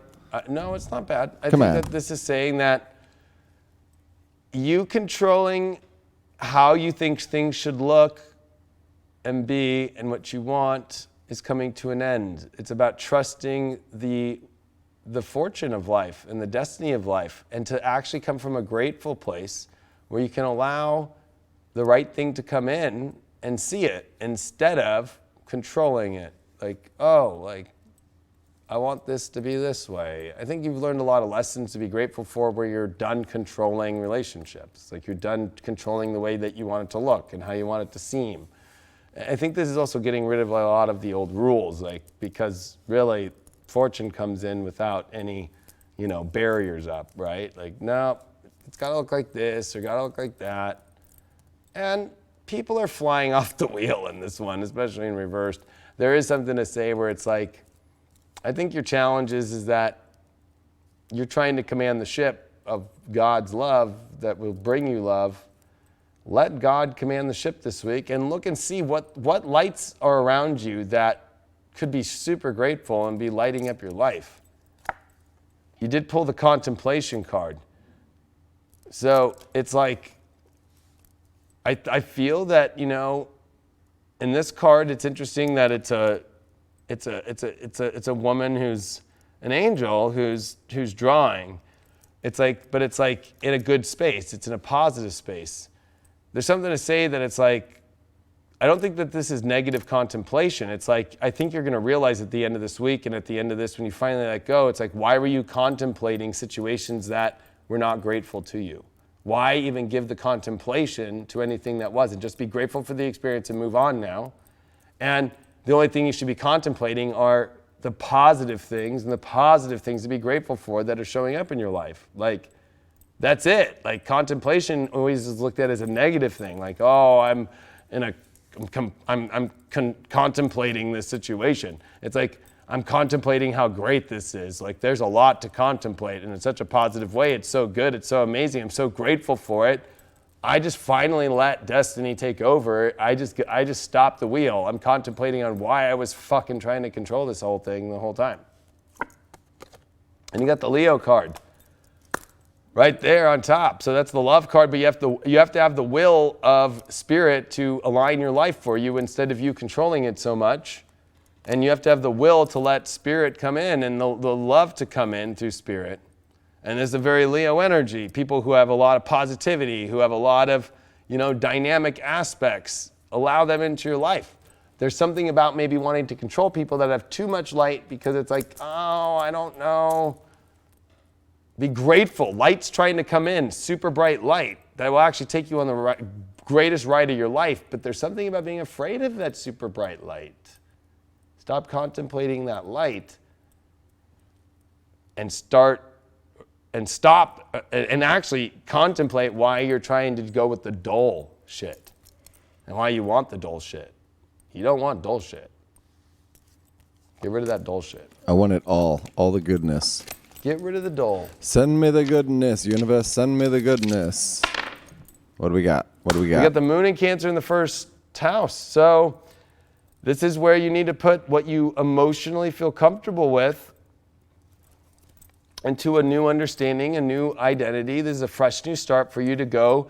And really, I think it's like, yes, you know what you emotionally want, but it doesn't mean it needs to be controlled. I think that this is more about having confidence about moving into new emotional places, because the first house is always about new starts, new beginnings.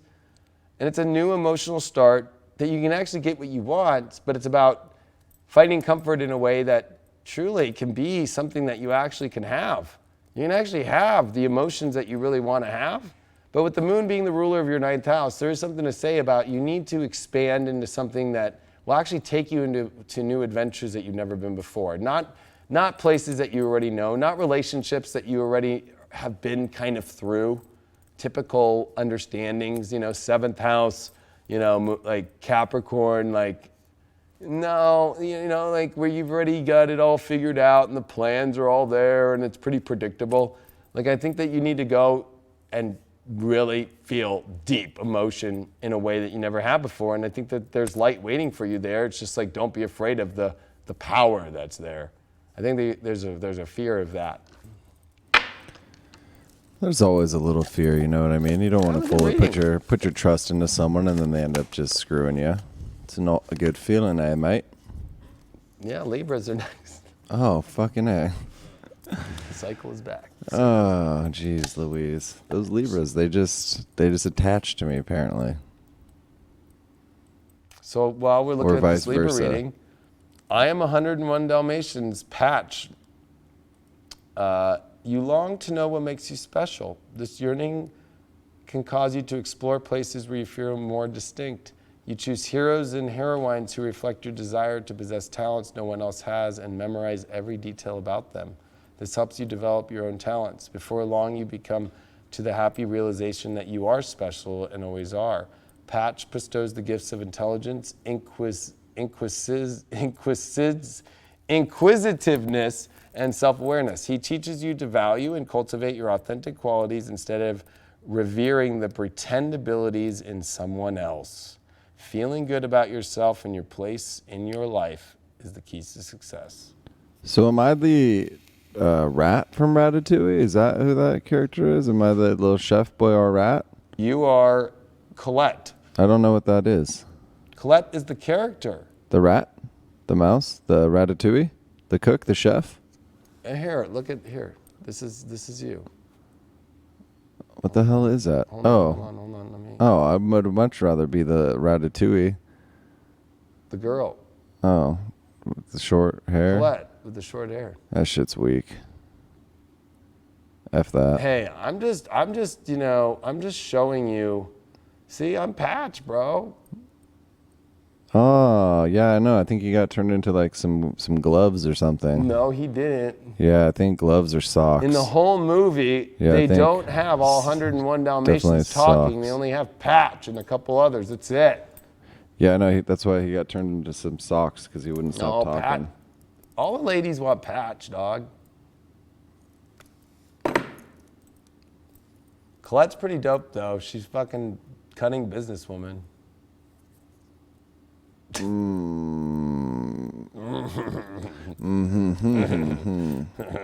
I found this cool Tumblr, everybody. It's called Disney Astrology.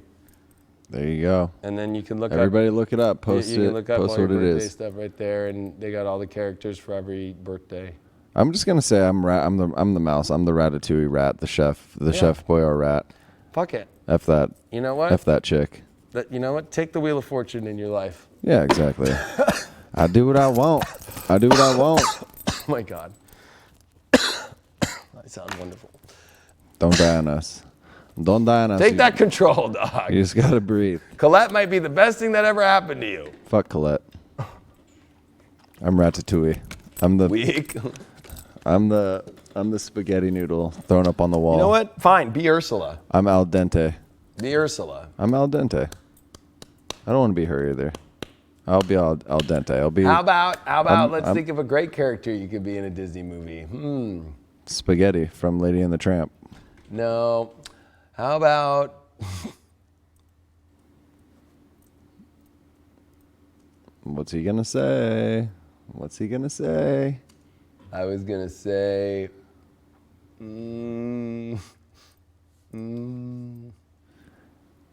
I will be. what are the fairy godmothers? I'll be in Miko Sleeping from Beauty? Pocahontas. I'll be the little raccoon scurrying around, going through John Smith's little pack and stealing his crackers. How about you could be Timon in Lion King? Maybe. I still just want to be the spaghetti noodle in Lady and the Tramp. I'll just go with that. Okay, be the noodle. No Libra questions? So this Libra, her partner is incarcerated. She's pregnant with his child. He's looking at 14 years in prison. Ouch. Trial is in December. They've had a rocky relationship. He's currently incarcerated due to a mutual dispute between them. They deeply love each other, but she doesn't exactly know if or how she can move past that situation. Well, we are at the big moment of big choices in our life. That's a hard one. I'm going to be very empathetic to this one. I'm not going to drop bombs. Maybe a couple, but little ones, like little water balloons. There's something to say that if in December it's about a big choice of incarceration, I don't know. He's innocent until proven guilty. I'm all about that. I do not believe in like saying someone's a piece of shit until they've been found guilty. So I don't know where you sit on this one, but it's like, this is this big galactic moment. These are these major decisions in life. If he does get convicted, I mean, I think that I think the best way to look at it is like, do you want this story in your life? I mean, is this what you want to make the dimension shift that you're going to go into, that world? I mean, I don't know. There's conjugal visits and stuff, but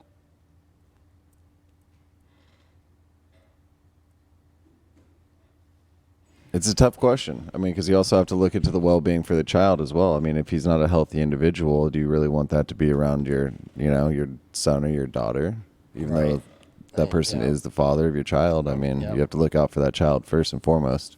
Yeah, that's a tough one, but I mean, I think that there's a lot of signs for Libras right now about Uranus in the 8th house. Like, wake up. Like, are you going to go into the pit of hell, or are you going to go into the most beautiful Garden of Eden? And I don't know, hanging out in a prison, I wouldn't want to. I already went to Uranus in the 8th house. That fucking motherfucker, I was in prison. Actually, it wasn't. I was on. So I'm changing. I actually went through my own prison. Like, I hung around some dark people with Uranus in the 8th when it was in Pisces.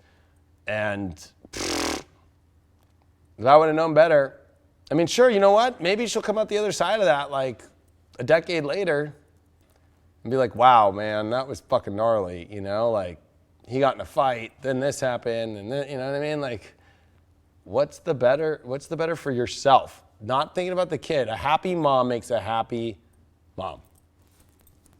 And a good mom. So put yourself into true happy. If this is they not could what be you in a really happy want, toxic relationship. Don't be afraid. I'm not dropping any bombs. I'm like really trying to be careful with this one, but that's like I can't say that's her life.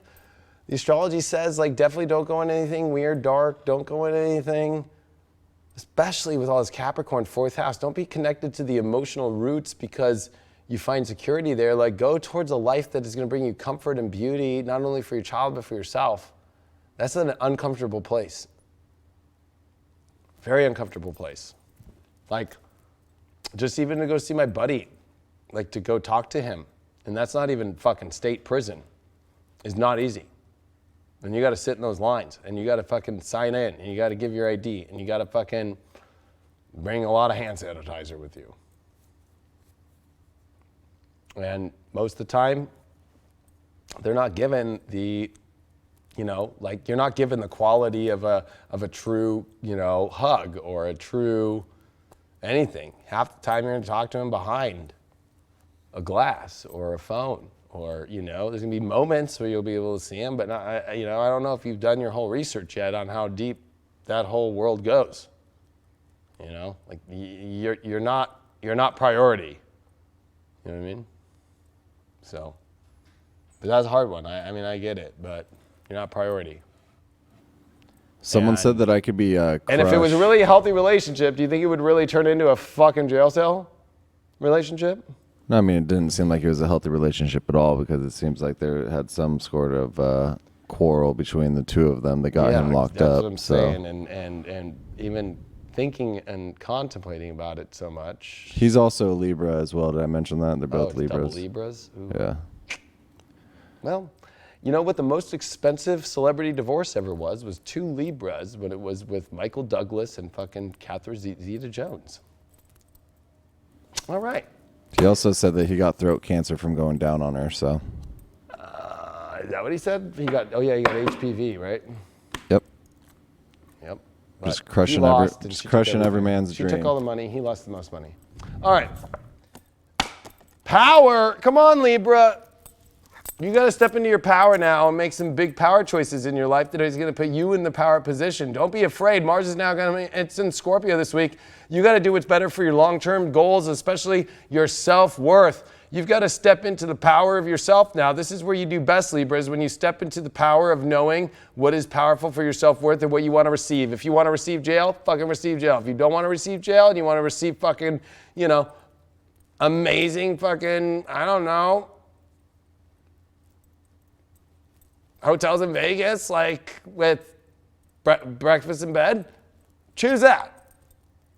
Like, this is the time for you to step into the power of love and what you deserve. You cannot no longer just be doing what you don't deserve. But you also have to show up. That's another thing. Like with power, you might ask for it, but then when it shows up, then don't have the power to push it away either when it shows up exactly what you want. I don't know why I'm getting that. Maybe it's because of the challenge. Yeah, 10 of Pentacles. Okay, so when it's reversed, yeah, there's no sure footing right now. And I think that if you're going to choose anything that doesn't have sure footing, like you're not going to get power there, especially somebody who's not going to be able to be in your life. Don't choose that. Somebody who's far away, don't choose that. Somebody that's just like not going to be in your world and be able to create a world with you, don't choose that. Like, this is where you got to find your ability to create a world that's going to be the power that you want to have of love. The power of love. But, you know, 10 of Pentacles reversed, you know, especially think about your career. Are they in the same career lines as you? Are they in the same thing? This is like not the best for work. If you're in a place that's not good for yourself, look out where you're hanging out. You got enchantment. Use the enchantment to bring in the things that you want, not the things that you don't want. You know what I mean? And if nobody's going to show up and be part of your life and be in it and actually create a world with you in it, and it's a way, and if you're going to use your power to try and go to them and go into that world and go into that place, like it's kind of like... What's it like, Davey boy? What's it like? I just think that Libras just have to like show their power and enchantment to show if people are going to show up or not, but they have to step it up a notch. Like, and instead of trying to just rush into their other people's worlds, or, you know, maybe, you know, with 10 of Pentacles reverse, it's like you got to think about the long term. Like, are you willing to, if you do have somebody you like, are you willing to be in that world? Are you ready to deal with that? Like, you know, like we live in LA, like let's say if it was a Libra living in like Oklahoma and they met somebody that was in LA, like would you as a Libra be ready to handle the power and enchant yourself to want, can you live an LA life or not? You know, like you got to think of like the home, you got to think of the foundation and where you're going to place yourself. That's a huge part of this whole challenge. And you did get the Saturn truth card. Saturn, of course, being in your 4th house, of course. So where you live is everything, and how the relationship is going to be. And if you can't go into that world, or they can't go into your world, well, not going to work. It's got to work on both ways. And it has to be a healthy situation about the worlds that you're in. You can enchant some beautiful things into your life and also be enchanted and be valued in such beautiful ways by stepping into the power of it. But if there's no foundational base that would work location-wise for either one of you, well, ain't gonna work. You got Neptune here in the 6th house in Libra. Yeah, this is where you need to work out what kind of life you want to live, Libra. That's the whole deal, is you're lost in your work and your identity as far as where your reality is going, what your day-to-day looks like, the kind of reality that you want, and you need to make those choices because that's a little lost. And with especially with Neptune in the 6th, it's super lost. So it's like, you need to choose what kind of lifestyle that you want to have, and that's what's going to help you understand where you're going to go and the kind of partnerships that you want to have. I'm going to pick this next one, and then I have to pee like crazy. And we got Pisces. The little fishies swimming up the seas. You know what? Makes sense because I got to go pee, and I'm muting myself. What did you just say? Make what?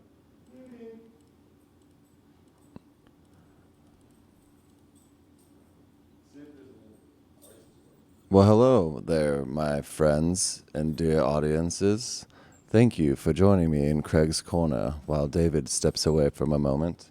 Again, You should talk about what your podcast is going to be about. I'm going to talk about all the things, including this painting again. So make sure you go over to High Vibe and check it out. Learn to paint with Kim. Also, all the artwork that is around the studio is hers. You can hit her up on Instagram, Kim_Tabay. But yeah, so the podcast is launched, the first one.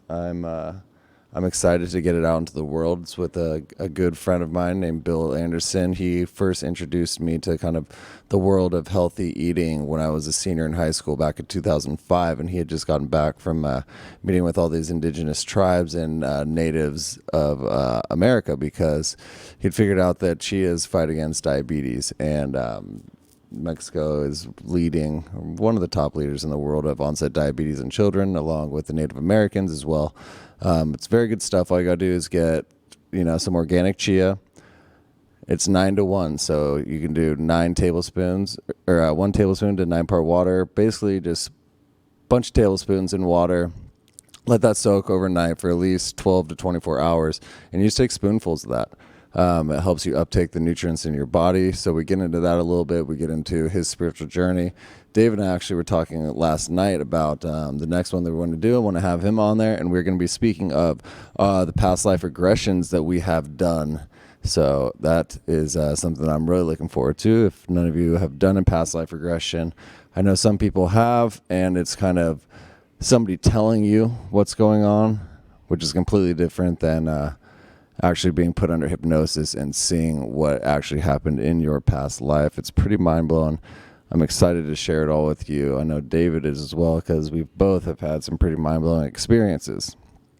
And I highly recommend that you get out and do a past life regression if you can. If it's available, there's many talented people out there. I know David got his from Pam Teague, I believe. I got mine from Jules All. It's a beautiful thing to look back and see the people that are here in your present day life that you were with in a past life. I was first introduced to it by a book called Many Masters, Many Lives by Dr. Brian Weiss.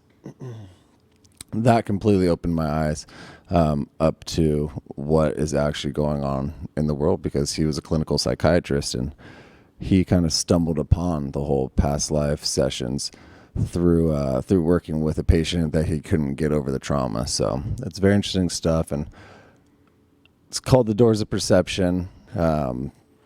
I got it from a poem written by William Blake. It goes, if the doors of perception were cleansed, everything would appear as it is, infinite. It's also how the Doors got their name.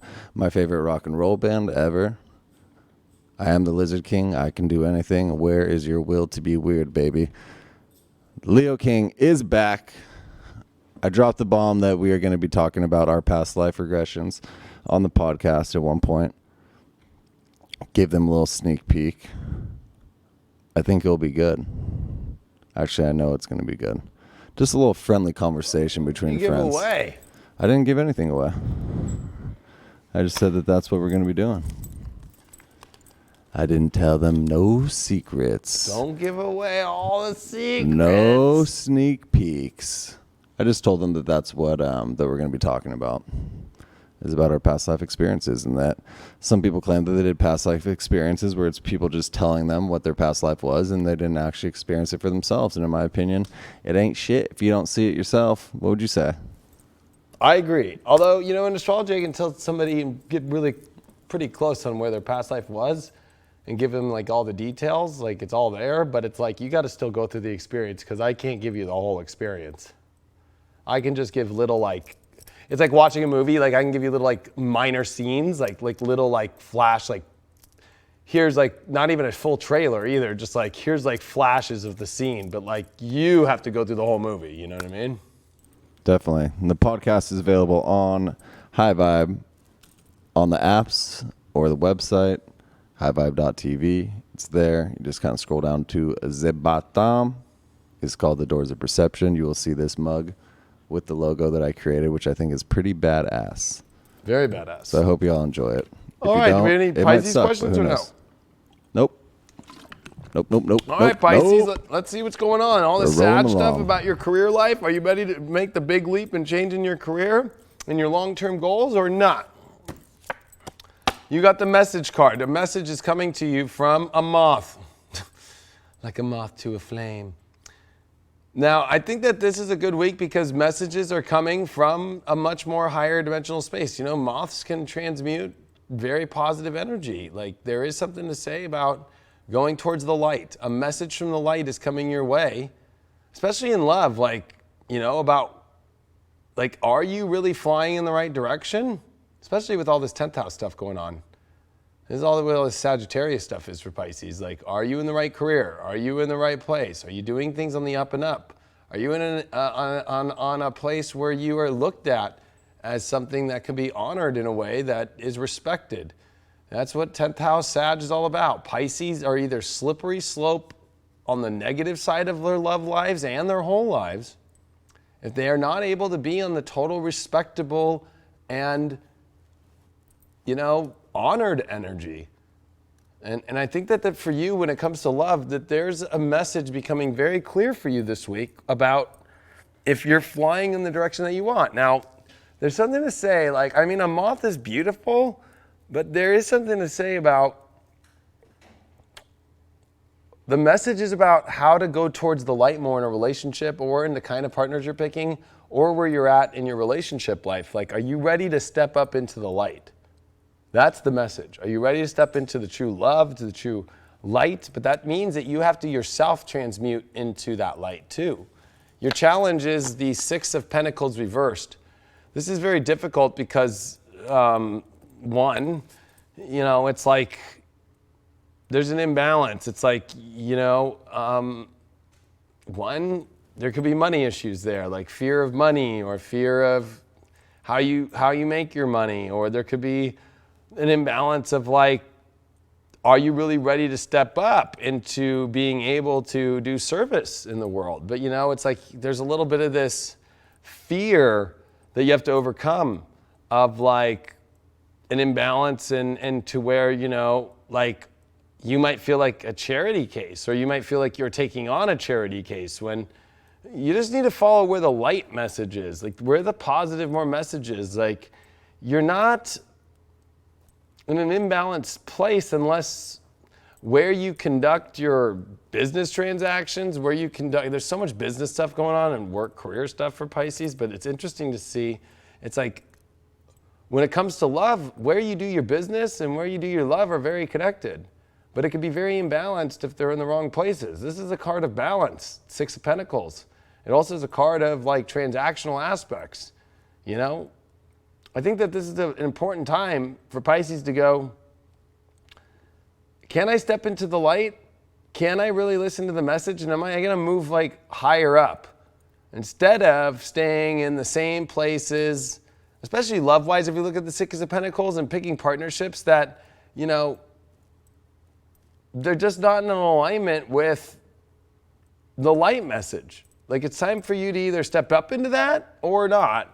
And I feel that, you know, that you keep giving away your energy to people and situations that you got to look at what they do, like what their life, like what they do with their job, like what they do to make their money even.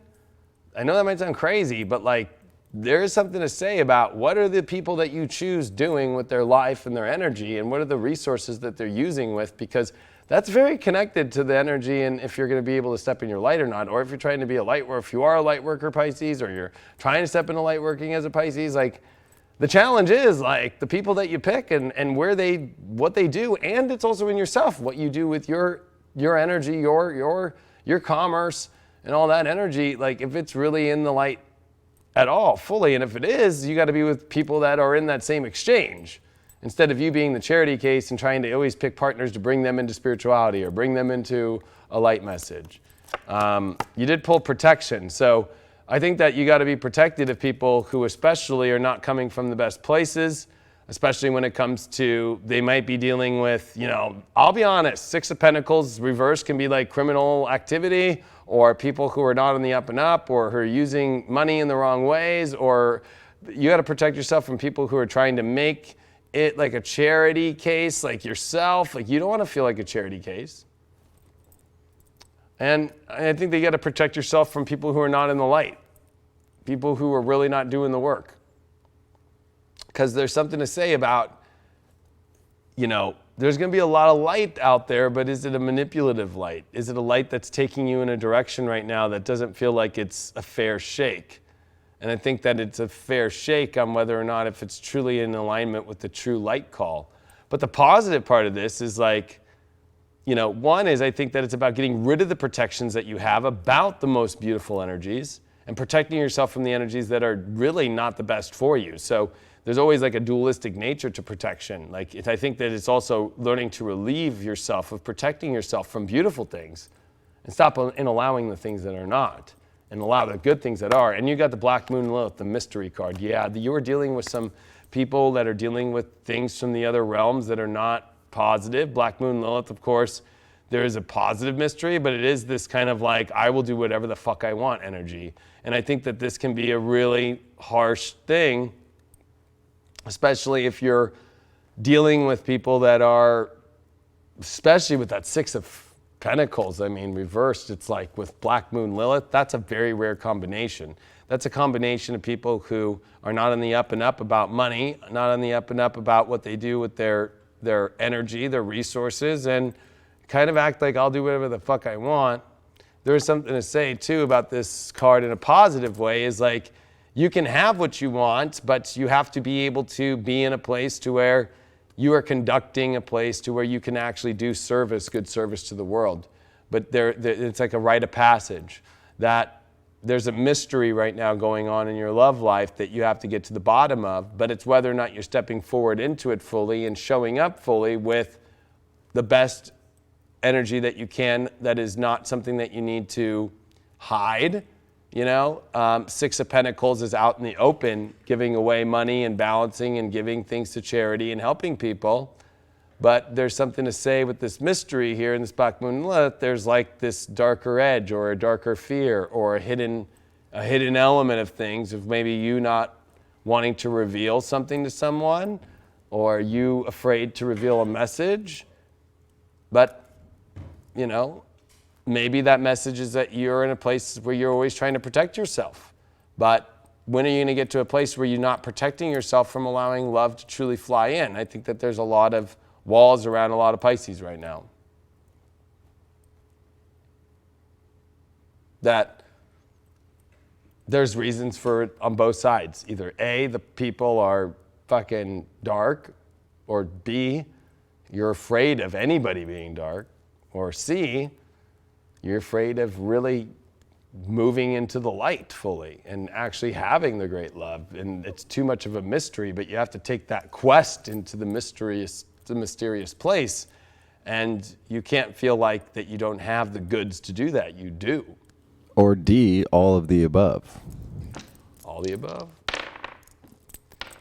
We did get the sun in the 11th house in Virgo, and this means that the place that you're at in the world, the social aspects and where you're at are causing your whole love life situation. So it's about choosing your friends more wisely, and if they're of pure state. Virgo is the pure one, that's the virgin, and the sun in the 11th is dealing with groups and the kind of people that you're around and the reality that you want to be in. So who you're hanging around is the reality that you're in, Pisces.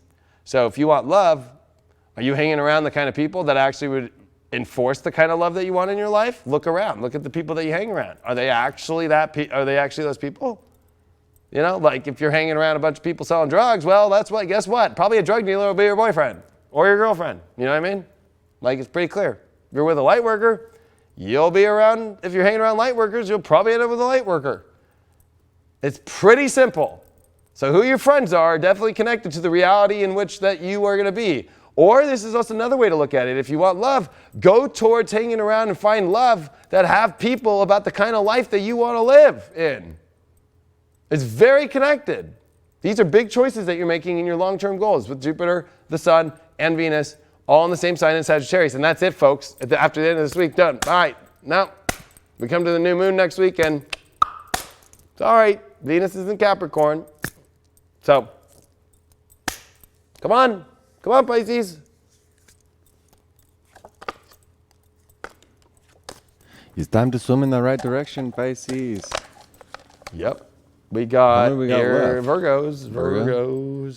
We got two more left. We got Aries after Virgo, and we've got Those lovely, Taurus. lovely. Aries and Taurus after that. I believe that Miss Abigail. Thank you very much. Is there a way, Sydney asked, is there a way to calculate your rising sign? No records for time or birth exist. How important is it to know anyway? It's very important to know, and it is you need to find somebody that knows how to rectify a chart. So you're going to want to run your chart like at noon, see where all the positions of the planets are, especially if the moon is like at the edge of a sign, or do you have any planets that are at the edge or entering into a new sign? And you're going to want to have somebody that understands how to rectify a chart and ask you a series amounts of questions, run your progressions, see when the progressions shift based upon rectifying the chart, see different solar arcs about how to rectify the chart, and you can get down to really close to pretty much almost accurate of the rising sign that you are. So find somebody that knows how to rectify your chart well. I do rectifications, I just am booked till March, unless you want an emergency reading within 24 hours. Virgo questions or no? No? I mean, all depends if you want to answer something that's not quite that exciting. No, we're not going to answer anything not exciting. All right, Virgo, you got new life today. You know, this one's come up a lot for Virgos, this whole like new start, getting to the truth kind of, it's like it's like, wow, there's a lot of, you know, you might be just stepping into a whole new life with your relationship. So it's a positive too. There's a positive of maybe a relationship that you're in, you guys are starting something new, maybe a job change, maybe there's a new significant situation, or you're in one where you're like, I need to get the fuck out. There's a new life I need to start. It's pretty intense. We need to get to the challenge card to see, but when we get this new life card, I mean, you know, it's going to be an intense week, Virgo. You got the Two of Pentacles reversed. Yeah, it's like two different worlds trying to come together, and this new life is going to be difficult if those two worlds don't find a way to mesh. You know, with the Two of Pentacles reversed, it's really, you know, you want to talk about topsy-turvy, you want to talk about juggling, like you're trying to juggle two different worlds. And you're trying to see if they're going to work. You're trying to work relationships where you're two different people in two different areas. So this new life, do you think that maybe it will create, if you're going to stay in a partnership, do you think it'll create a way to find a way to fix this issue? Or is it going to just be more intense of it being two different worlds? Or, you know, all over and juggling? Who knows? But, you know, it's about to charge forward and just go, you know what? Anything where it feels like we're from two different worlds and we just don't know how to get along. I'm a seaman and they're a fucking land person and I don't ever go on boats or they don't ever come on land, or however you want to look at it, right? Like there's something to say about like odd energy here.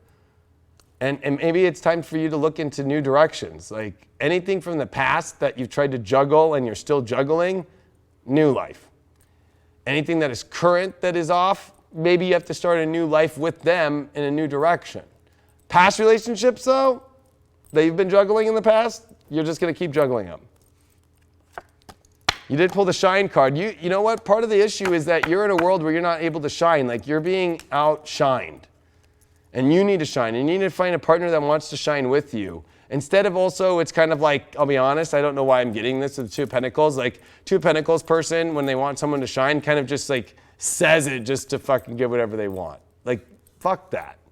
Like, they really need to believe in you. They really need to show that. They really need to be there. They can't be this whole like, yeah, they're just saying, I want you to shine and give me whatever you want, you know, what you want. Come over into my world. Yeah, you shined really good. Come over here. It's like, what? So don't be manipulated by somebody who's going to be like just fucking a really good juggler and improv master that's like, oh, yeah, you're doing great. Fucking, you know what I mean? But your whole point of this new life is to shine brighter because you're in a world where it feels like you're not being shined upon or you're being admired about the way that you should be shining, or you don't feel like the relationship isn't shining at all, or you're picking partners where you're not feeling, you know, the presence that you want to feel in yourself, or even having partnerships that feel like it is exciting and shining. Like maybe you need to do something new to spruce things up to bring the shine, because it almost feels like there's a lot of juggling and imbalances going on in all these two different worlds. It's almost like playing Mario Brothers and fucking, you know, like Call of Duty. Like, what? Like, you know what I mean? Like, I don't know. We're going in weird places now. But you got the Capricorn card right on top of that. Yeah, there was something about that Capricorn manipulation about shining. But I think that this is about, you need to make decisions now about the kind of life that you want to live. And you need to make decisions because the imbalance in the juggling is because you don't know how to make decisions on what not is working for you to shine and feel that you're shined and looked at as shining in the way that you want to shine. You have to make choices, and you got to step into the authority of getting out of these situations that are all over the place and two people from two different worlds. And you got to make a decision on how you're going to create a different world if you're going to stay in the partnership and see if it will still shine. You might be entering into some really weird territory here, trying to really fix something and make a decision and start a whole new life just to fix something that didn't work. Do you really think the whole new life will change it to make you shine the way that you want to? What is this new life about? This new life is about trying to create something new and different and create something where there's going to be more people around. I don't know if that's a good thing, but it also is a new life of maybe like wanting to structure something in a lot more, well, I think with the shine card, something that's more beautiful. So I think that there's a positive new life that's here, if that's what you're trying to do. But are you all going to be on the same team? That's the question. Or do you still feel like you're not? I feel like Virgos are going through energy where the team, it feels like they're on different teams even though they're together, or picking partners that feel like they're in such different worlds that it doesn't make sense, and also manipulation of making them feel like they're shining when they're not.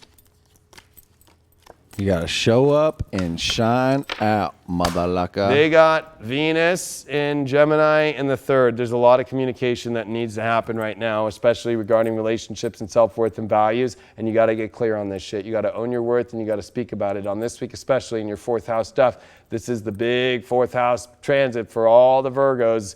We've been all culminating here to all these big emotional stuff that you need to be able to speak and communicate and let people know, like you can't hold this shit in anymore.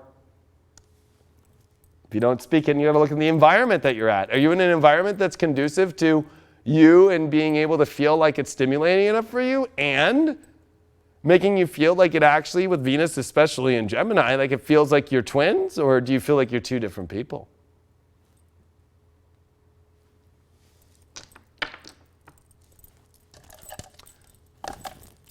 Well, Taurus came to me first, so Aries is last. Oh, save the best for last, I guess. Quite possibly, maybe.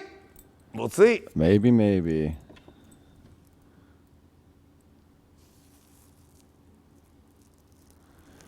Bling, bling. Every time I come around the city, blang, blang. What's up with those Tauruses, eh? It was nice having that Taurus Abigail here for a while. Yeah, it was so nice to have Abby here. And she was great on After Dark. If you guys haven't watched After Dark, she really held a lot of space. And had so much wisdom.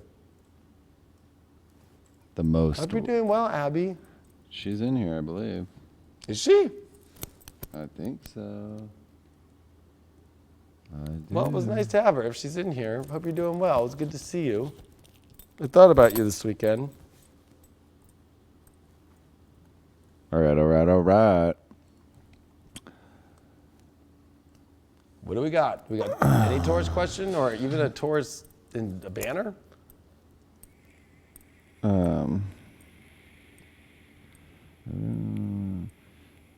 Hi guys. Hello, welcome. I recognize this pattern where I continue to engage and try to reason with people who are stuck in victim/control mode. Although I consciously know that it is futile to try to rationalize with such people, I would love to get it and to resolve this pattern. I have a hard time disconnecting from their stories, especially when I made to look like it's in vain. How can I shift out of this? So basically, what I'm getting from this is Taurus likes to kind of get in there and be the problem solver and ends up just getting themselves stuck in a big pile of shit dealing with other people's issues. So maybe you should look at yourself and take a step back and say, what is it within myself that I resonate with all these pieces of shits? Why do I keep allowing myself to be dragged down into these situations? Well, I think that Taurus is with relationship-wise, they got Scorpio as their 7th house. So they put a lot in. They put everything in. And it will reveal the dark side. Taurus will see the dark side of people. Like, that's just what they experience, understand the light of things. But it's about discerning which ones are really dark and which ones are not. Like, you're going to see shades of all people.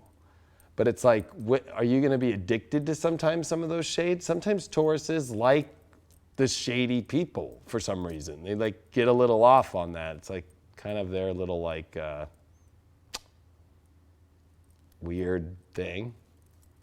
They do have, you know, Leo is their emotional house, so they do like light up emotion in weird ways that really are intense, and especially like with partnerships. But it's like too much shadow is too much. Like, but there's something that keeps a Taurus, like Tauruses like to be engaged in a way that keeps the cow moving, you know. But there's healthy ways to find it, and then there's not. And I know a lot of Tauruses that can be really connected to people that just continue to do dark shit, but they like it sometimes. It's like they become addicted to, like, because they also have Neptune as their 11th house ruler. So, you know, it's about realizing you're going to see the dark in everybody, but you have to be better discerning on what kind of darkness you want to deal with. Normal, basic human, like we all fuck up darkness, or destructive, destroying, you know, stealing, bad, dark energy people. And it's about learning discernment of that, boundaries in your relationship life. All right, Taurus. First card that we got is Talisman. Yeah, you know what? You're unlocking a lot of wisdom this week, and you need to also be with people who really are in that place that they have the same keys to the same doors, to the same dimensions, to the same love that you want in your life. There is a regal energy to this. So they've got to have that same regal energy. You know, being with people who are just there for just fun is just, you know, not really it. I think you're going to have a big challenge this week, and it's not a negative one. I think it's a positive one about like, hey, who's really on the level? Who's really on the level with me? Who's really like ready to open the same doors? Who has the same keys to open the same doors? There's one thing to say, right? When you work at a job and you become the manager and there's other managers, like who are the managers who have keys? Who are the ones that don't?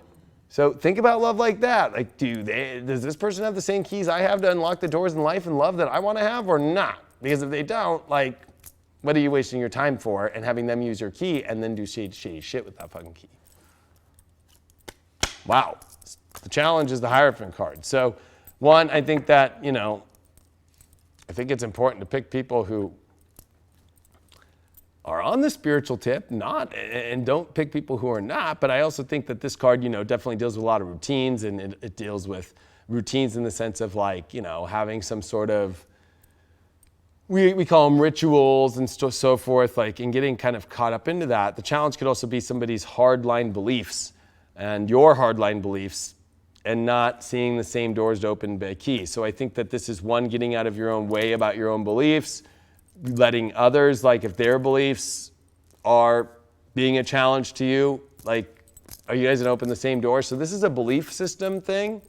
And this is also kind of like, are people even really connected to the same kind of doors that you wanna go to belief-wise and spiritually? There's a lot of spiritual aspect here. There's a lot of wisdom here. We got a Hierophant, we got the Pope, right? We got the Talisman. The Pope's got keys to anywhere in the Vatican. So there's something to say, though, that it's like, you know, it's like, you know which keys you have. Like, don't choose anybody right now in your life that don't have the similar keys in life, that know how to unlock the same doors, or haven't had the wisdom to go through doors that you've been through in your life. Think of it that way. Like, and also, you know, don't try and turn somebody into somebody that's going to have access to places that it would be too much for them to even understand, because maybe you want to try to show it to them, like a good pope would try to show people God. But the challenge is here is like, it's better to deal with people who understand the role of being pope than teach them how to be it. You did get also the Rebirth card, and I think this will rebirth you, because I think that you've been dealing with, I don't want to say lower vibrational people, but I think you've been just dealing with situations that continuously seem to be like, they don't understand your world, and they don't understand the doors that you've been through. They don't understand the places you've been. And I think that it's important for you to realize that you can have a rebirthing process by just surrendering the energy that you're putting into when it comes to people who haven't been in that same doors and world that you have, and actually that reverse you to find the people who are. You did pull the third house of communication, so it's pretty pretty clear. The message in the data is pretty clear.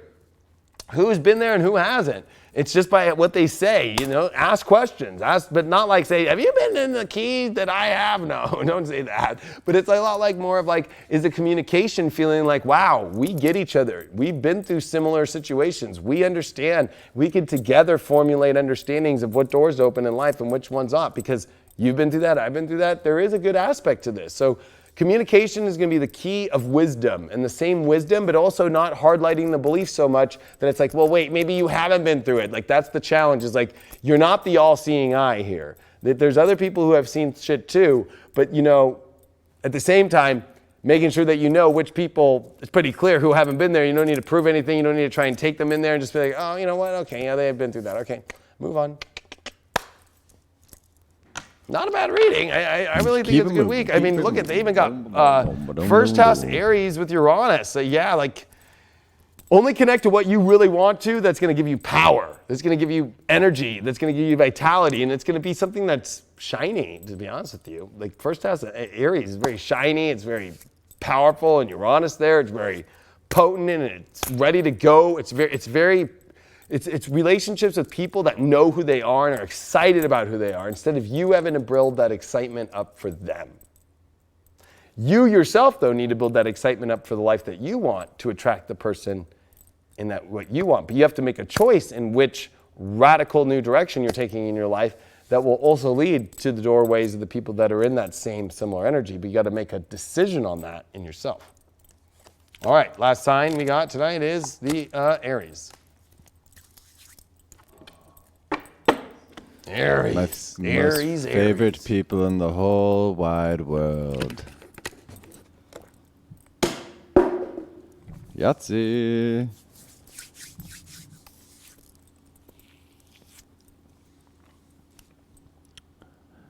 Sorry, Taurus. I don't think that I had like the little Taurus emblem up on that one. My bad. My bad. All right, Aries, let's see what we got.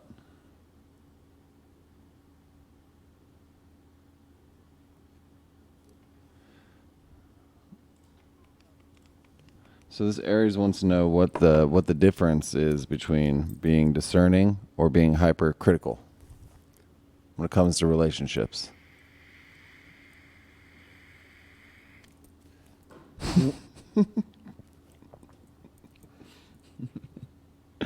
I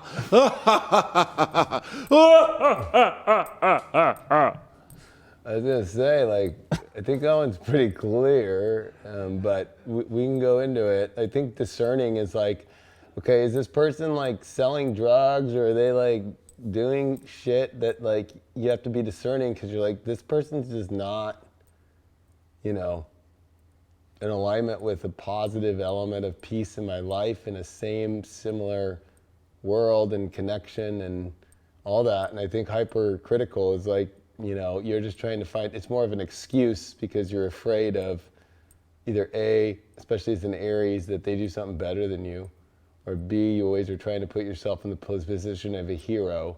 So you try to take on people and be critical of them so you have the answer, when really it's like you're just trying to create a more dramatic situation instead of just letting things be the way they are. And accepting people and realizing that you just can't be the hero every fucking minute. And in many ways, as a hero, don't you want another hero in your life with you? Instead of like always rescuing and saving people by creating hypersensitive situations that you become hypercritical to create yourself as this all-being that's gonna save people, or that you have the answers to everything just to feed your ego. All right, Aries, let's see what's going on with you. This is all ninth house stuff, dealing with your beliefs. And of course, we also got, we got this dark moon in Scorpio in the 8th house. Can you end the darkness in your life? I believe you can. You got to step into some pretty big positivity here and believe again, because you're right at the edge of the line right now. All right, you got past life. Wow.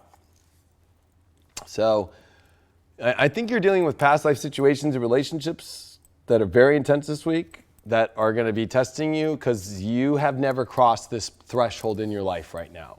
What I'm saying is that you are going through energy right now that feels, and this is more than just a relationship reading, but it's going to tie into relationships. Aries, you're going through places right now where you're like, I have never been here energetically. I'm terrified. This is weird. I don't know where the fuck things are going. I'm trying to figure shit out. And this past life is going to be here where it's like this is where you either died in a past life at this point, so you're fearful, or you never made it past this point. And so there's this, again, more fear. But I think that, that you need to choose partnerships that feel like they're there to assist you and help you through.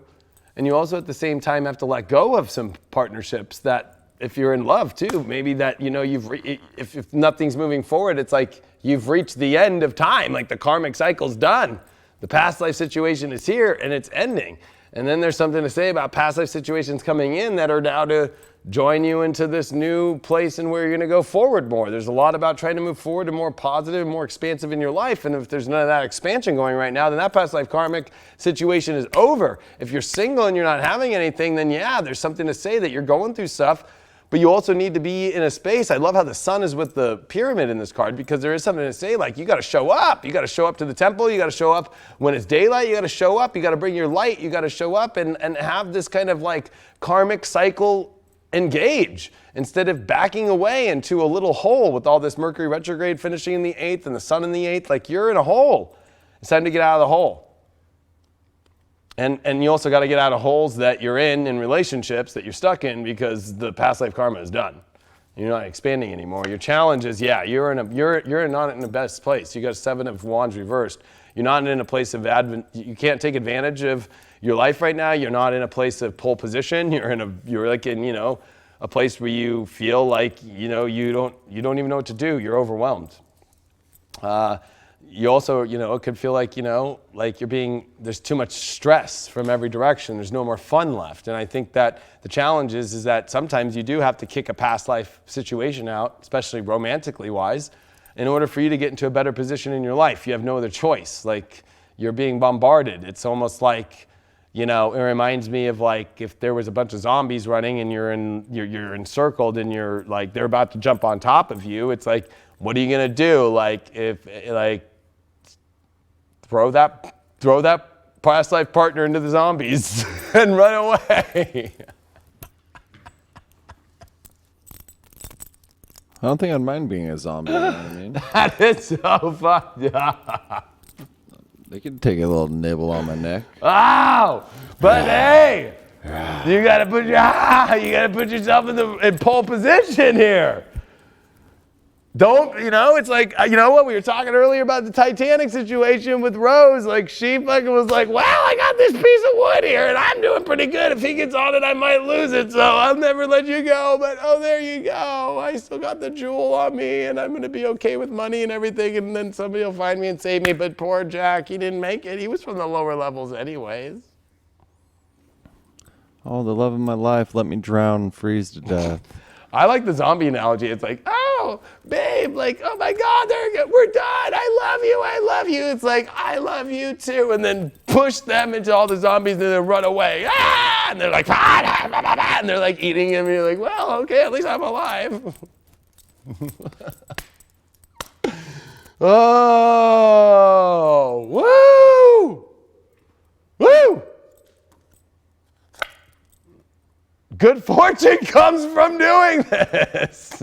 Oh, God.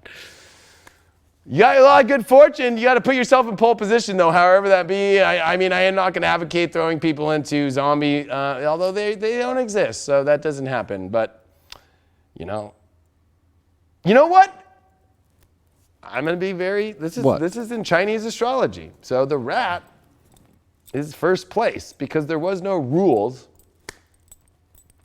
about jumping on the ox like the rat did. That was very smart and told the ox, wait, let's go, let's use your strength. So the ox just ran and the rat was like the GPS, like go here, and was really smart. And right when the finish line came, it was like, thanks ox, and the rat jumped forward and won the race. The reason why the rat's first is because it's smart enough to do shit that it needs to do, And there's nothing wrong with that. There's nothing wrong with that. I know it seems like cheating, but the rules don't say that was cheating. There is no moral code on that either. Like, sorry that the ox wasn't smart enough to be like, let's make a deal. Like, are we going to tie for first? Didn't even think about that. He was just thinking about. He should have just stomped that rat out, is what he should have done. Well, but he didn't, and the rat crushed fucking won. that And the fucking rat got rat. crowned. And the rat is the most sacred one. So, the The good fortune here that you got for love this week, you got to do what you got to do. Whatever that means. If you're single, you got to do what you got to do. If you're in a relationship, you know what you got to do to get yourself back into pole position in your life. You got to step up. And with that past life energy going on there, a lot of past shit you got to clear out. Whoop! And you might need to call on past life shit. Like, you know what I mean? Like, I need the right energy to come into me, you know, that needs to come in. Wow, you got Chiron right there. Bam! It's definitely going to be a weird week, okay? Thank God I'm not an Aries. It'll go, I think it'll go in a positive direction near the end, but yeah, you know, it is saying that there is a weird situation going on that, are you going to continue to hold on to a really shitty position in your life, wherever you're at right now, relationship or not, with love? And, you know, Chiron, I mean, there's a lot of beautiful things with Chiron. But it does come through the vulnerability that has to be faced. There's a vulnerability that needs to be faced, and it has to be dealt with, and there's good fortune when you deal with it. And it's a very crushing vulnerability, unfortunately. I'm going to pull you all Ganesha.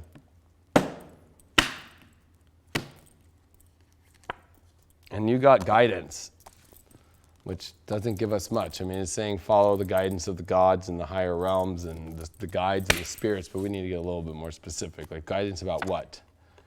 That you're not putting yourself first, that you're too afraid to go walk into the emotional world that you want. You're being an emotional baby about it. You're too afraid. There's a lot of fear here. And that you're not even close to achieving what you want in your life by where you're at right now in current partnerships. And also, wow, enchanted spell fell over too. That's kind of bad juju. Dun dun dun. Enchanted spell. Like sand through the hourglass. So are the days of our lives. I'll pull one more. I mean, it's like, this is about a whole new routine and a whole new life to get you to the real. What is that card? What you got there? It's the sixth house. Ooh, it's Michael. Yeah, but it's definitely, this is a cleaning house deal. And you got ultimate good fortune once you do. And the real past life energy will kick in, but you gotta let it kick in. Well, that was a really fun Deep Love Tarot today. Yahtzee. I'm wishing you all the best through this Jupiter-Venus conjunction. I'm wishing you the best through Mars now in Scorpio. Is it in Scorpio at this moment? Is it in Scorpio? Oh yeah, and go check out Kim's new show. Go check out Craig's new podcast. Is Mars in Scorpio? No, it's not in Scorpio yet. It is The doors about of to perception be were in Scorpio, cleansed. though. Everything would appear as it It is. will be in Infinite. Scorpio at High Vibe midnight TV, tonight. baby. So, Check it out. we're hours away from Mars and Scorpio. I wish you all the best. Don't be afraid to cut out the shit. I was born with Mars and Scorpio. You cut out the shit. Cut that shit. You just cut it out. Cut it. And then you only connect to what you really want to connect with. Cut Period. it out. Cut it in and out. Cut it out. And then you put it in. So, good luck to you all. It's a big week. We're going to have a lot of content on High Vibe. Going to be helping you all out with Bye. that. Get that Destiny Bye Call. bye. Jupiter videos be coming out by the end of the week as well for all 12 Zodiac signs. HighVibe.tv, the place to be to raise the vibes. Thanks you so much. Thanks, Craig. Love you, brother. Hey, thanks. Love you too. Love you guys. Love you all. Au revoir. Bye-bye.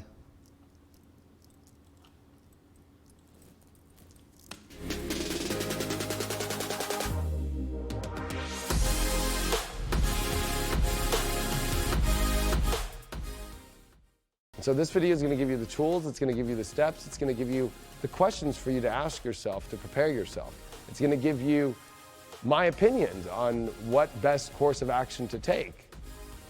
And you can take it or you can leave it or you can take parts of it or none of it. To me, as long as you're willing to listen, as long as you're willing to hear me and take it in and ask those questions. Do you want to be in it or not? Like that's what the call is.